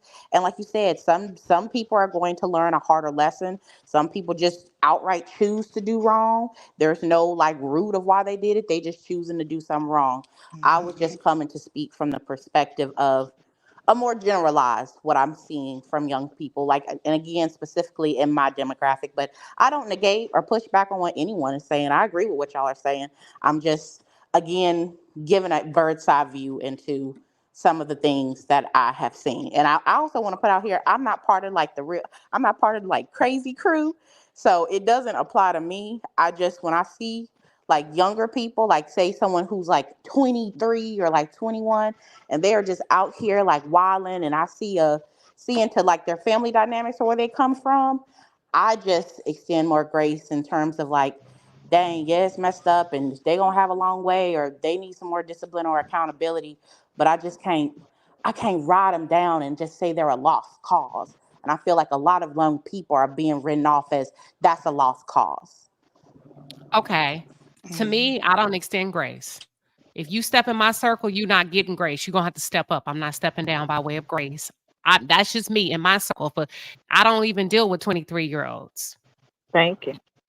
Let me tell you why. I'm not out. We don't even run into each other. And if we do, and if they come in my circle, I don't care what you were taught. I don't care how you were raised. These are the rules over here. You're not smoking weed in my house. You're not cursing nobody out in my house. I don't give a damn what your mama did. You're going to walk in and speak, and everybody's going to walk in and speak with you. We elevating. We're not making excuses. To me, like, now that we understand what grace is, can you tell us what grace is again, Justice? According to what God said, grace is help that you did not earn. It is help that you do not deserve. That's I'm not grace. doing it. I'm not doing it. Now, I'll do it from afar as long as we don't have any interactions and or Mm-hmm. engagement. But if I have to interact with you and you Mm-hmm. acting a damn fool at 21, 22, 23, 24, 25, 6, 7, 8, 7, 8, what you say these 7, 8. no, And I agree. I don't let these people like in my direct space. I'll say that that's not like how my I'm circle still not moves. giving grace. I'm not giving grace. Exactly. Okay. Exactly. Because I'm people May not. I, only act up Yeah. when you give may I them interject, Queen? attitude. Go ahead. I want to say that not only is grace help that you did not earn or that you do not deserve, according to God Himself, He don't force grace on you. You got to first repent in order to get His grace, and He's your creator. He's not just walking around giving out grace, because if you're just walking around gracing people because of their age or the severity of their mistake, then what you're doing is enabling. You're not giving grace. Because grace says, oh, you want to change? Oh, you've shown me evidence of change? Oh, you have repented, which means to turn away from what you're doing? Now we can do some grace. And grace is a foot up, a hand up. It's not me supporting your habit because you want to get off of drugs. So I'll buy you a reefer a week. That'll cut you back a little bit. No, no, no. Grace is help that you don't deserve from me. But I see a change because that is what we got from God. He saw a change in us and extended grace once he saw the change. But he's not just walking around handing out grace because he created us. No, he created a hell in case we refuse to repent. Let me say this. It goes back to what the guy said about women. Y'all Mm-hmm. always giving stuff to people that don't deserve it. And that's how you get, not you, Fruit Gummy, all of us. That's how we get y'all. Mm-hmm. You Well, how lean about too giving much on grace the to nurturing yourself? side, huh? I said, how about giving grace to yourself though? Just, I give grace to myself. What I'm saying is, like, if I make a choice about something and maybe it was the wrong choice, or maybe I felt like I made the wrong decision, I give grace to myself. I mean, I don't look for nobody to give me grace. What I'm saying is that we can't take life serious like that. You know what I mean? Things happen. You experience life. Just like you guys said, you have to live. The more you live, the more you experience, the more you know. So give yourself grace. Like, what is this imaginary line? And you just did exactly what I said. You said, I recognize I made a mistake. Okay. Okay. And That means you turned away from that mistake. That's that's repentance. that's And you what deserve some grace then. say it. Okay, so But if you steady doing the same old thing and talking about, I'm gonna give myself grace, it's all right. So I went to jail for stealing. I'm gonna go down to this other store and steal. They probably won't catch me. Well, you don't deserve grace. You deserve to be in jail. That's right. Okay, hold that thought. Hold that thought. I'm gonna play the video again. Then Belinda's up next and Yvonne. So Yvonne, before I come to you, I think you got something playing in the background. Don't turn it off yet. But when Belinda goes, and right before you go, you'll have to pause whatever's playing in the background. Not yet, because otherwise you're gonna get an echo. This is so the second video, which prompted Fruit Gummy's question about grace, was the man saying he was responding to the woman. Let me play the woman, and then I'm gonna play the man, which prompted, and we had some dialogue, and it prompted Fruit Gummy's question of, at what point do we exercise grace? Here's the woman. Hold on. Let me remove. Oh, Yvonne, turn off your camera, because I'm gonna take off my just hit your camera. There you go. Take your time, because I don't know if you want all of the audience to see you. I can see you, but they can't. Just hit the camera, or take your time. Don't rush. Just hit it one time. It'll turn your camera off. Let's give Yvonne a couple of seconds to choose if she wants to be on camera or not. Actually, I could probably play it without. Okay, there you go. You figured it out. Okay, here we go. Let me remove it. I'm going to play the first video of the woman. Then I'm going to play the second video. And this is going to explain how we got to grace. Hold on. Shoot. What can a man get from a wife that he absolutely cannot get from a girlfriend? Mentality, permanence, covenant, favor, vows, stability, emotional and spiritual oneness, the greatest commitment between a man and a woman, anointings, principle, morality. The list can go on, baby. Done. The list can go on, baby.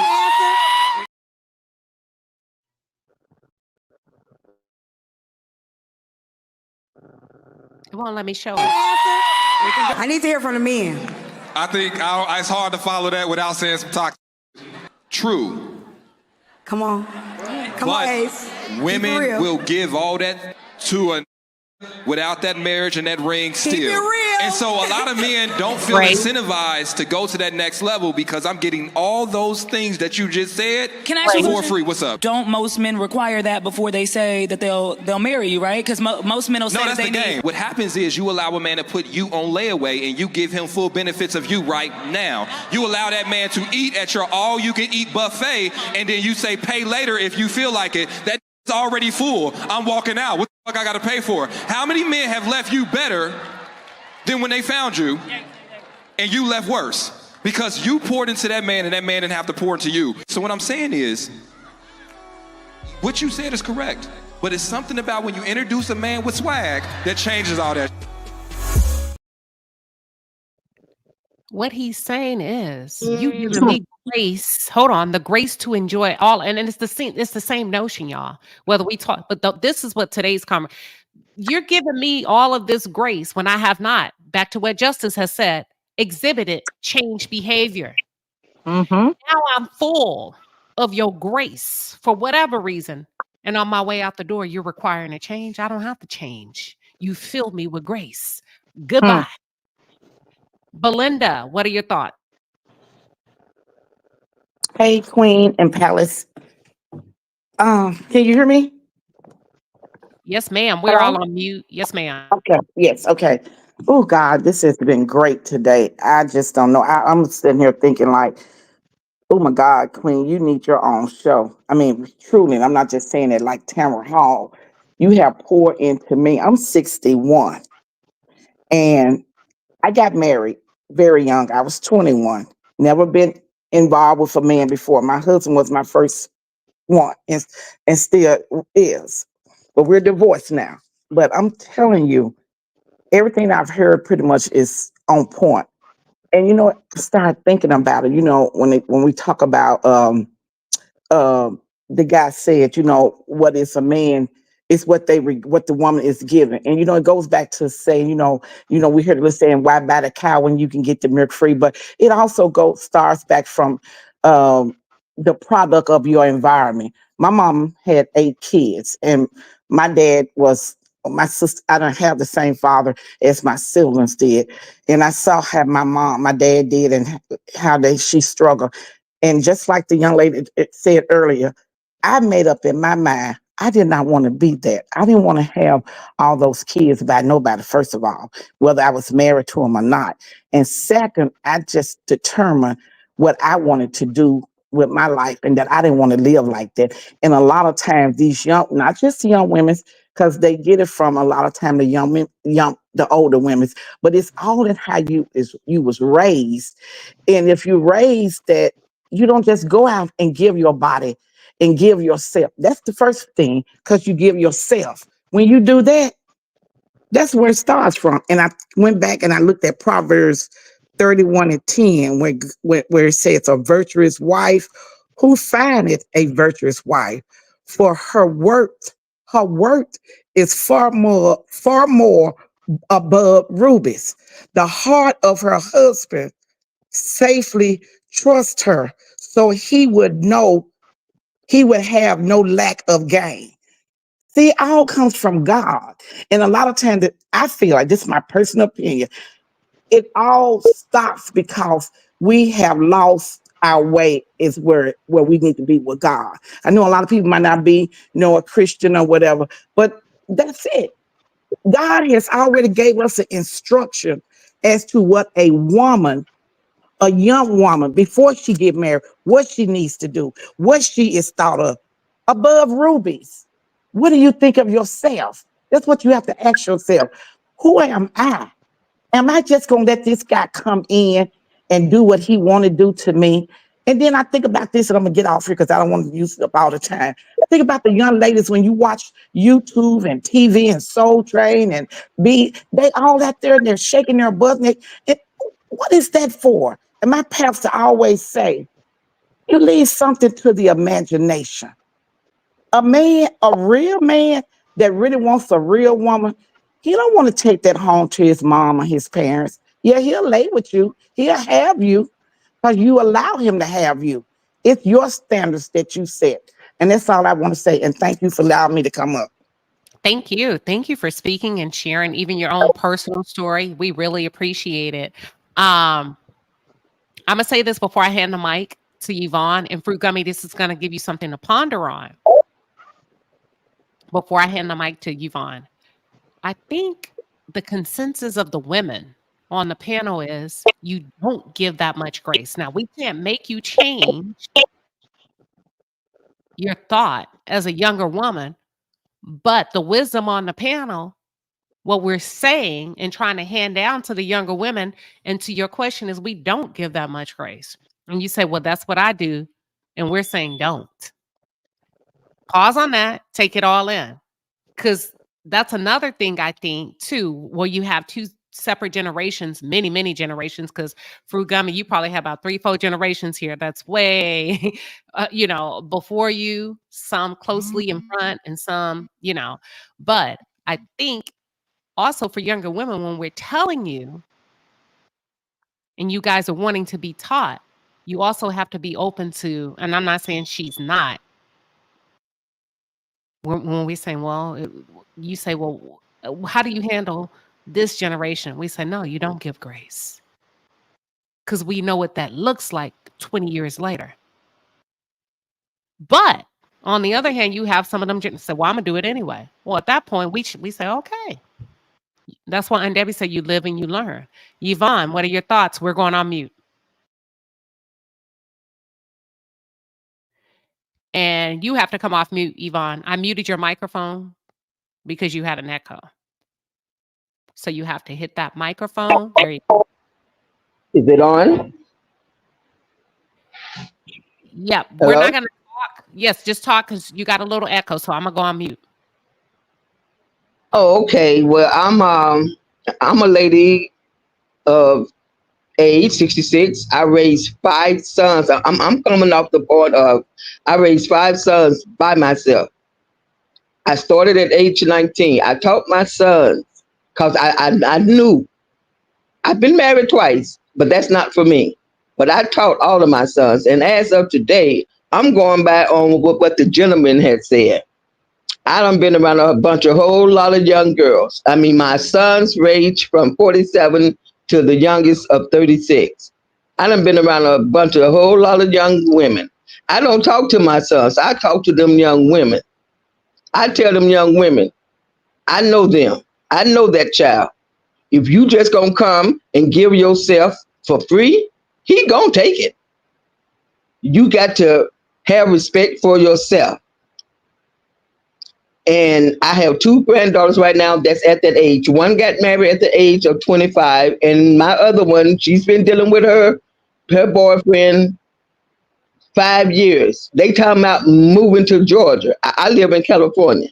I told her, okay, y'all had a baby. I mean, I had 5 grandchildren great grandchildren's last year in March at one time. I told that young lady, you talking about moving to Georgia with him? Are y'all gonna get married? You've been together 7 years. You got a baby. I told her, do not. Of course, she ain't gonna listen. But I don't talk to my sons because they already know. I talk to their wives and girlfriends to have respect for yourself. Because you land up doing this and doing that, having babies out of wedlock, he gonna go to the next one. And that's all I have to say. Thank you for sharing. Go on mute for me, Yvonne. I think you got a little bit of feedback. And then just hit that. There you go. See, she's learning how to work her thing. Thank you for sharing, Yvonne. You see what she's saying? She say even when she try to talk to the girls, because they giving her sons too much grace. She don't talk to them because she already know what the boys are about to do. She already know the boys say, oh, she gonna give me grace? I get this much grace? Okay. And these are ones that know better. And they still out there. So thank you for sharing, Yvonne. Real quick, Fruit Gummy, what are your thoughts, girl? There's a lot of wisdom coming at you. I know, and thank you all so much for sharing and pouring into me. I think I want to clarify for the playback. My initial statement about grace was not specific, I guess, to the video and saying that young women should have grace in terms of like in their relationship so they're staying in an unhealthy place. I think I brought up the notion of grace in terms of like continuing to teach and pour and have these conversations with younger generation because they really are lost. And there are people that, yeah, they know right from wrong, but they are struggling because of what they are seeing or what they've been brought up in. And so I know that there are some hard headed ones out there, but even the Bible says that he will leave the 99 to go get his one. And so I'm just advocating to continue to have these conversations, continue to try to pour into younger people and have discipline, keep them accountable, but they do need to hear this. And I know that I hear y'all saying like they're being taught. And yeah, some of them they are being taught. They do have people in their lives that are trying to teach them, but there's also a large section of them, y'all, that is truly lost. They don't get to Agree. experience what I'm experiencing right now, and they truly I agree. need that guidance. They need that teaching. They need that pouring into. And sometimes it might sound like you are literally talking to a brick wall. You see them headed for a brick wall, but you got to keep pouring into them. You got to keep teaching them. You got to keep trying to give wisdom, even if it's in bite sizes. Because if not, it is going to continue to be a spiral because you are also competing with the world that is now saying it is acceptable to do what is wrong, and they are rewarding it with attention, validation, and other things that they see or want. That's why a lot of them, they're given parts of themselves. They know they shouldn't be doing. Some of these young women know I shouldn't be shacking up. I shouldn't be having babies by them. I shouldn't be giving grace to this man. There's a lot of things they know they shouldn't do. But going to that notion of knowing what's right and wrong, they're taking the wrong path to try to get that end goal of what they know is right. They want to be married. They want those relationships. They may not want to just be a single parent, and so they're going about it the right way. So I guess my last plea for someone who is younger and see what's going on, don't write off these younger people, y'all, because they do need y'all and they need that guidance and that wisdom. Let me say this. I agree. They're not written off, but you cannot crash a party and drag somebody to wisdom. Otherwise, it's considered slavery. You cannot force someone. Can I storm a tribe? Who's that laughing? Justice? Yes, ma'am. Yes, that's they have to seek ye first. They Come have on now. to seek the wisdom. Mhm. It's Yeah. not that we turned a blind eye or an ear to them. They have to come searching, just like you found. You know why? Seeking you shall find, knocking the door shall open. You came to the well to drink. They have to come. They're not ready to come. Until they come to us, we cannot go there. Let me tell you why, because we're not invited. Anything that you cannot force yourself, your wisdom, your love. Otherwise, it's considered slavery. Have you ever seen a man mistreat a woman that loved him good? He didn't want all that. It made him angry, resentful. You see kids talking to them, I ain't trying to hear all that. That's what happens when you try to put grace amongst people that are not open to it. They have to be open to it. And until they are, I'm not going over there. Until I'm invited, I'm not going. That's how you get Mhm. disrespected. That's how you get called That's your true. name. That's how you get and so it's two things are true, right? Mm-hmm. But there has to be an open invitation. People don't even force people to the altar in church. They said the altar is open for those of you that are willing to come. And with that being said, to those of you that are willing to come, even if we're talking about God, even He Mhm. works His will on us. That's He right. know what's good for us. He Mm-hmm. know where we're supposed to be. He hopes that Mhm. we choose the right thing, and that's all we're exuding. Is he gonna turn his back on us? Yeah, until we get it right and come knocking. He has nothing Mhm. to do with us. Mhm. That's Yeah, right. that's true. That's true. I tell you, Queen, the Lord said in his word, you choose who you serve. You choose if you want my grace. You choose if you want my salvation. It's all up to the individual. You can grace a person in bondage. Oh, yes, I said it. You can grace a person in bondage. Every time they look around, you right there, gracing them. And that's not what they want. You have become a burden to them. They see you coming and they run. Here she come. All she gonna want me to do is go to church with her. All she gonna want me to do is leave my girlfriend. No, you choose. You choose. It's their choice to receive grace. And the Bible says, men, love your wife like God loved the church. And what that young man spoke on that tape, he was saying that they have to choose to love you like he loved the church, but you're not demanding him to do it. You're Yes. not making that a prerequisite for your goodies. Mm-hmm. He's saying you see swag and you go crazy. Mm-hmm. So So I'm gonna challenge you, fruit gummy, again. Because I know you said I want to leave you women with this. You in a room full of wisdom. We've been there, we've done that, we've heard mhm, it before. I'ma challenge you again with this. So everything you've saying, you're not wrong. What we're trying to tell you is it doesn't work. I know where your heart is. I know what you wish. It doesn't work. So, do we abandon what we believe and what we think? Or do you abandon and trust our wisdom Mm. and sharpen up and get and toughen up a little bit out there as a 28-year-old? That's a rhetorical question. I want you to think through that. Because a lot of these women have had that. Every woman has said, yep, been there, gave way more than I should have given by way of grace. And now that I look back, woo, We putting it right in front of you. It's up to you to chew on it.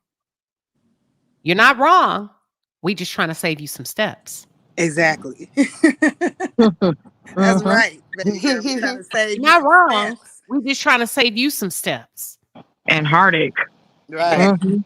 Heartache. That's what sisterhood do, though. That's right. Tell you. Tell you. Iron sharpens iron. Hmm. But it can't be a battle of the minds. Not saying that it is. Somebody's going to have to abandon their belief and trust the wisdom that's being. And so let me try this. I know I'm over here trying to teach them, but I asked them a question and they're telling me something different. I never heard it. And here's my thought about it. So where do you go with it? Because you got a lot to consider. And do you receive the grace that we're giving you today? You want us to believe that everybody who's out there, who's come up in a bad home, who been in a situation that wasn't pleasing, should get some grace. Well, we're giving you some today. Can you receive? Can you test out what we're saying? Can you pull back on your grace and say, I don't see repentance, so I'm going to hold my grace till I do? Can you Oh, receive? that's good. You want to respond? Mm-hmm. Sorry, my sound had cut out for a little bit. No, I definitely receive it and I hear it. Like I said, I always apply, what I've learned from the palace. And, I really enjoyed the dialogue today. I know some of y'all in the comments were saying, oh, they beating up. Like, no, I respect these kind of conversations and dialogues. And I appreciate, like you said, we got a multi-mix generation panel here. And, for even listening and hearing my perspective as someone in their 20s. And I love your perspective, Fruit Gummy, because like I told you, my oldest daughter, be 28, excuse me, in December. And the points that you make is what my 20-year-olds be saying, and that I see their friends, going through, and their state of mind and their perspective on, on dating. So I really like when you bring it up from your perspective, being 28, because a lot of these women are letting other women lead them astray. It's okay to listen to other people advice or conversation, but you have to find like the right fruit, who's feeding you the right food. And then, and hello. No, you rocking. You Oh, cooking. okay. Go So, ahead. No, and it's so quiet. You thought you was disconnected. I showed it because stream y'all is not my We here. So I love when Fruit Gummy gives her perspective, and then Queen Sheba, challenge it with certain things. But if you don't leave with anything, if you don't leave with anything else today, leave with the fact that I think it was Justice that just said this. We're trying to save you steps. And I know you may not see it because my girls don't see it, but I promise you, with your intellect and how smart and witty you is, my daughters always come back. So like I'll lay the seed, right? Then something will happen, and then they'll come back. You were right. I see where you were coming from. So if you don't have people that can do that, when y'all talk about grace, but no, you have to be able to correct, like, okay, why does this keep happening? And then you have to try something different, because if you keep doing the same thing is going to keep happening. But I do believe we need to, pour into our younger ladies, but we cannot pour into them if they think they know it all and they ain't going to come to the lake and drink some of this water. So I appreciate you, Fruit Gummy. We love you. And she's Yeah. highly protected over here. She is highly protected.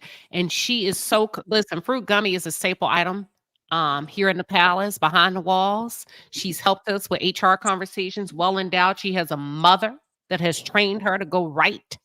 She has a mother that's equally stealth and wisdom and in knowledge, so she can hold her own. But I love her vulnerability.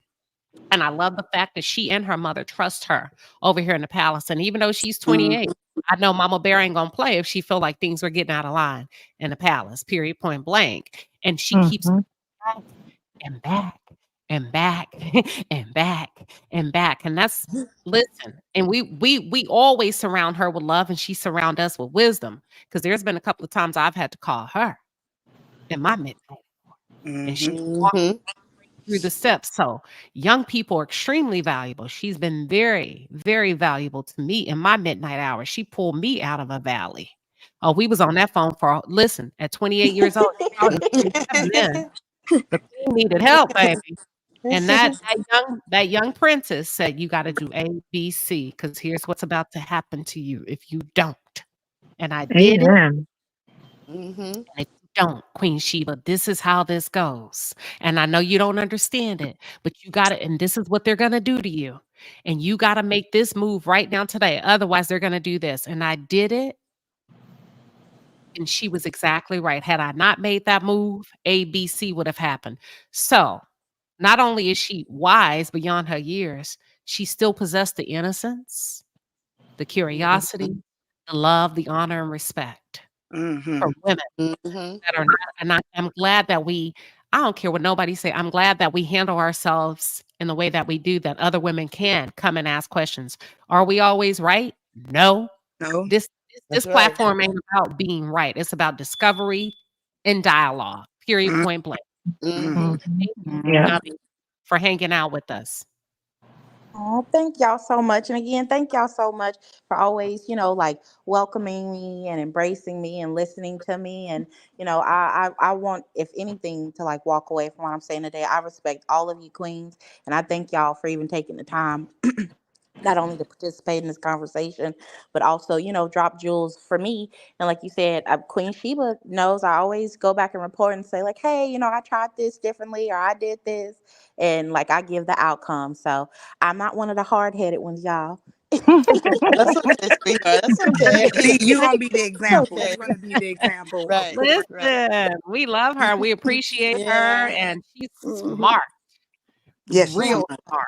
Oh, I wish I was 28 again. Oh, I know. I wouldn't have that. believed that she was 28. I didn't even know she was 28. The way She's you real you sound young. younger. You sound yes, the younger. way she articulate her perspective, I would have Yeah. never thought you were Smart. 28. So Mm-hmm. you She's are very always, young. Yeah, you're my the one daughter's that's leading the 28. charge, Fruit Gummy. You leading the charge. You letting them know like, hey, I'm Li- Listen, shout out to Coco Lee in the chat, y'all.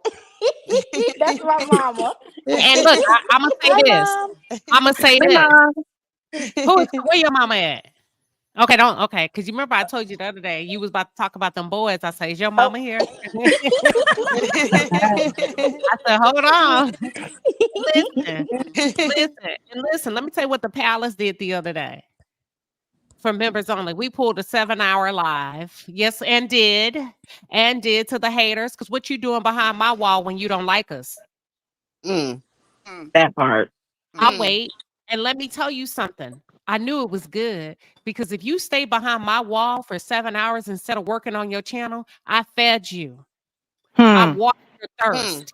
I gave you something that you couldn't produce for yourself. So let's talk about it. Ain't no way in hell I would stand behind an enemy wall when I could be working on my own wall and building, like Donald Trump say, build that wall when I could be building my own wall. That part. So I know you got something, but I also know you, instead of taking it back, the goodness and the richness of the soil, like the Pharisees, you took back the fears and the lies. You know how the two spies sent out? Mm-hmm. And one said there's a land of opportunity, and the other one said they're giants. That's They're gonna right. crush That's right. you. Yep. They're gonna do this and that. I see you, but there's nothing to defend because it's a lie. But all of the things that you got, you didn't share with the other people so that they can come and get a little bit of light, a little bit of freshness, a little bit of water, of women's Sunshine. empowerment. So instead of you spreading that and taking that back, you try to kill it and act like that was what you were about. That's not your content. That's my content. That's our content. And you sat with us for 7 hours. You cannot sit in dead soil where it does not fertilize you and produce and reap a good fruit. So thank you for sitting for 7 hours. That means we fed your spirit and soul, because if we were filled with hate, like you said, and you were so good, there's no way you can sit in hate for 7 hours. Quit playing with me. But I'm going to let you have that one because the devil is a liar. Yeah. Always. Mm-hmm. Always. And God said he contends with them that contend with what belong to him. So look out, he coming. Go on, Justice. So the next time you run and tell, tell how much you were fulfilled. You wouldn't taking notes on hate, and you misconstrued a lot of things that were said, but that's not important. What's important is you're withholding good things from the people that could be fed. No, run tell that. Okay. Now, all I'm saying, that's all I'm saying. I know, and listen, we don't ever do 7-hour lives, but it was so good. Yes. It was so Yeah. good, y'all. Time And flies Memphis, when you Yeah. having fun. Time flies when you having it fun. was so Sure good. is. We hung out. It was unplanned. It was impromptu. None of us could believe we sat there. And listen, what you doing behind my wall anyway, enemy? That Mm. part. Still I recovering. ain't behind your wall. I ain't worried about what you doing in your Ain't never house. gonna be. Because ain't nothing behind his wall or her wall. But dead end. Thank Dead ass there. They ain't got nothing. That's why they over there. They ain't got nothing. Trying to It come was over there and steal phenomenal. your stuff. It was phenomenal. And I think those of you that constantly pour positivity into yourselves and into others. And with that being said, let's go ahead and wrap it up. What are you leaving here? What are you leaving with today? Hold on, Uncle. Toot said you fed them good, Queen. Didn't we, girl? Did we not have a good time? Did we not have a good time? Cheryl Howard, what are you leaving with today? I'm leaving with as old as I am. I'm 56, 57, and I leave with knowledge and understanding about the whole panel. I learned a lot even at my old age. That love yourself, have some self-love, have some self-respect. Never allow anybody to allow you to lower your standards. Always have high standards and always want the best for yourself, even if nobody else do. Want the best for yourself. It's about self-love, and if you have that, you can sustain anything. That's all I have to say. Thank you. Thank you. Let me see. Anointed Mapa. Am I saying it right? Anointed Mapa. Yeah, my son's he calls me Mapa. Yes, ma'am. You're saying it right. This is my first live and I was so nervous. I'm glad I had the courage to come up. Thank God for that. I learned that it's so important for women of all ages and all generations to continue to talk and have not just these type of discussions, but just talk period and encourage each other. And that's what I always get whenever I'm a part of your replay gang. So just thank you for continuing to keep that dialogue and that openness available for us to come and see what it looks like to be a community. Because out in the world, we don't see that. We see the dog eat dog between women. So I just learned about community and communication and continuing to encourage each other and have that dialogue, whether we agree with each other or not, and stay peaceful and enjoy with it. All right. Thank you for sharing and thank you for coming up. I know it takes a lot of courage when it's your first time, and hopefully you'll be back. Yes, ma'am, I will. I was nervous. Sorry if I talked too long or stuttered. That's all right. We gonna iron out the kinks. You did great to me. No need for an apology. You did good. Thank you, Queen. Let me go to the Estelle Noir because she's been real quiet. I'm picking up all these gems. The one takeaway I have is when no one else holds you in high regard, always hold yourself to high esteem. That's it. I love it. Very good. Let me go to Justice. Yeah, Queen. I learned that, and I've been knowing this, but I'm seeing it today. You know how you can just sit back and say, I see Bible. Well, that's what I'm seeing today. Except the Lord build the house, it's built in vain. And I want to compliment you that this house is built by the Lord. Great work. Thank you. Thank you, Justice. I think you blessed us all today when you broke down. See, I'll come back to it at the end. I'll come back. Let me go to Sugar. I learned what I want to take away is that we should love ourselves. You're right. If you love yourself, no one could come against yourself because within yourself is God. So if you're one with yourself, you're one with God. But I don't look at the ladies over here being older ladies. I look at them as being seasoned. So if you want some good food, come on over to the palace. That's all. Amen. Amen. Amen. Amen. Let me go to Fruit Gummy Queen. Amen. I'm taking away just like a bunch of gems, understanding about, self love, self respect, accountability, and grace. I'm taking away the beauty of the palace coming together to just have such a fruitful dialogue and conversation. And I'm taking away um, I think Justice said it like, accepting grace to try something different. So that's what I'm getting out of today. Thank you, Fruit Gummy. Thank you. Let me go to, let's see who else. Oh, Debbie.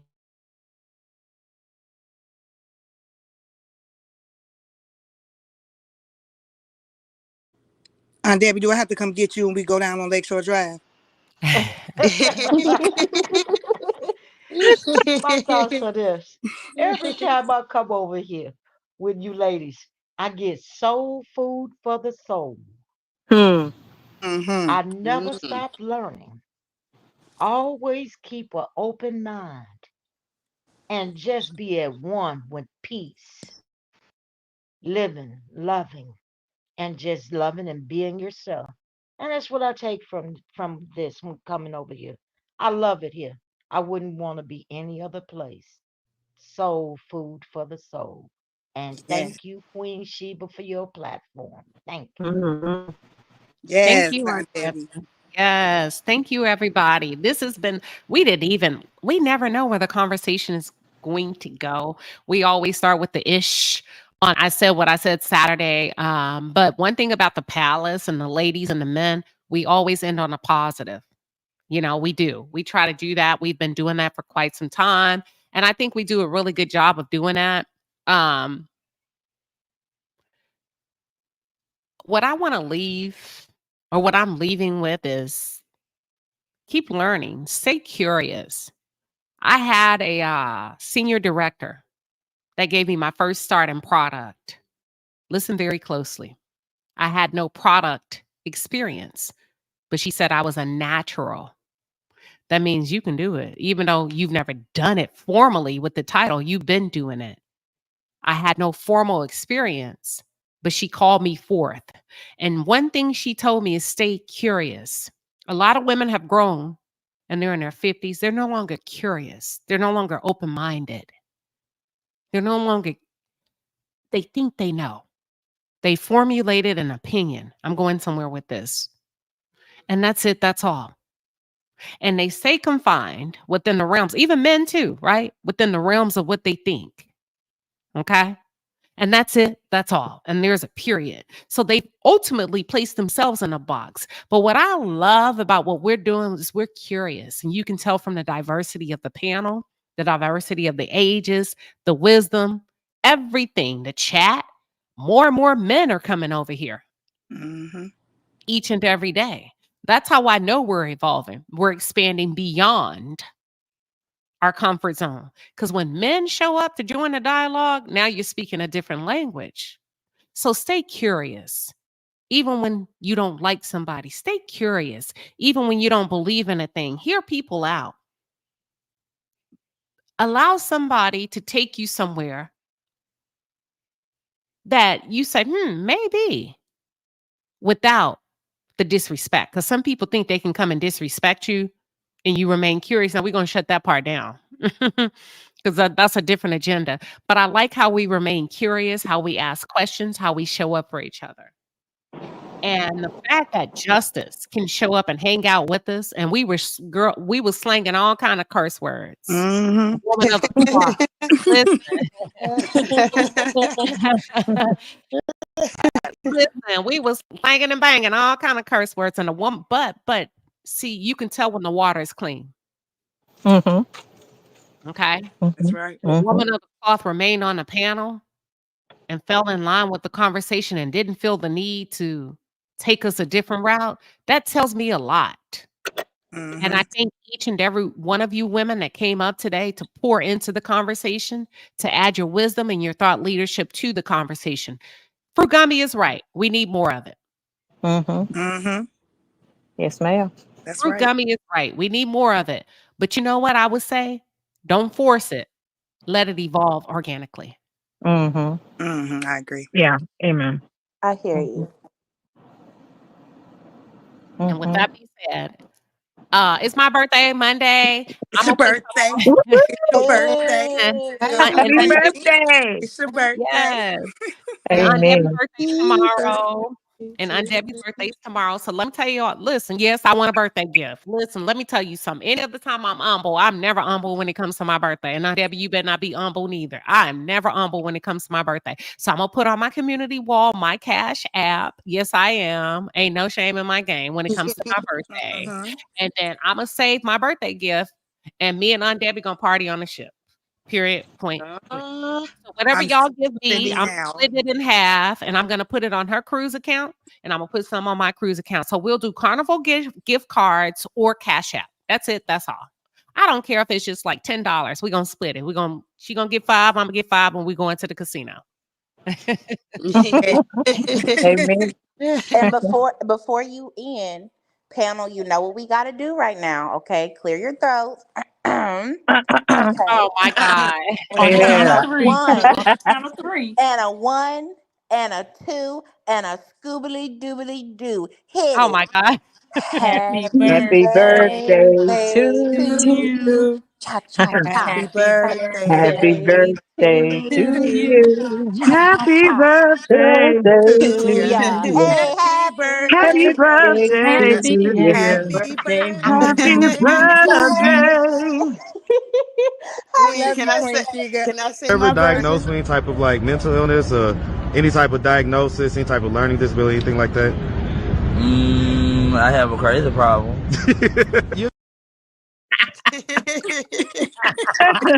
That's how Sugar. y'all just sounded singing happy birthday. The Sugar. We Palace have to do Mass the Chicago Choir. version.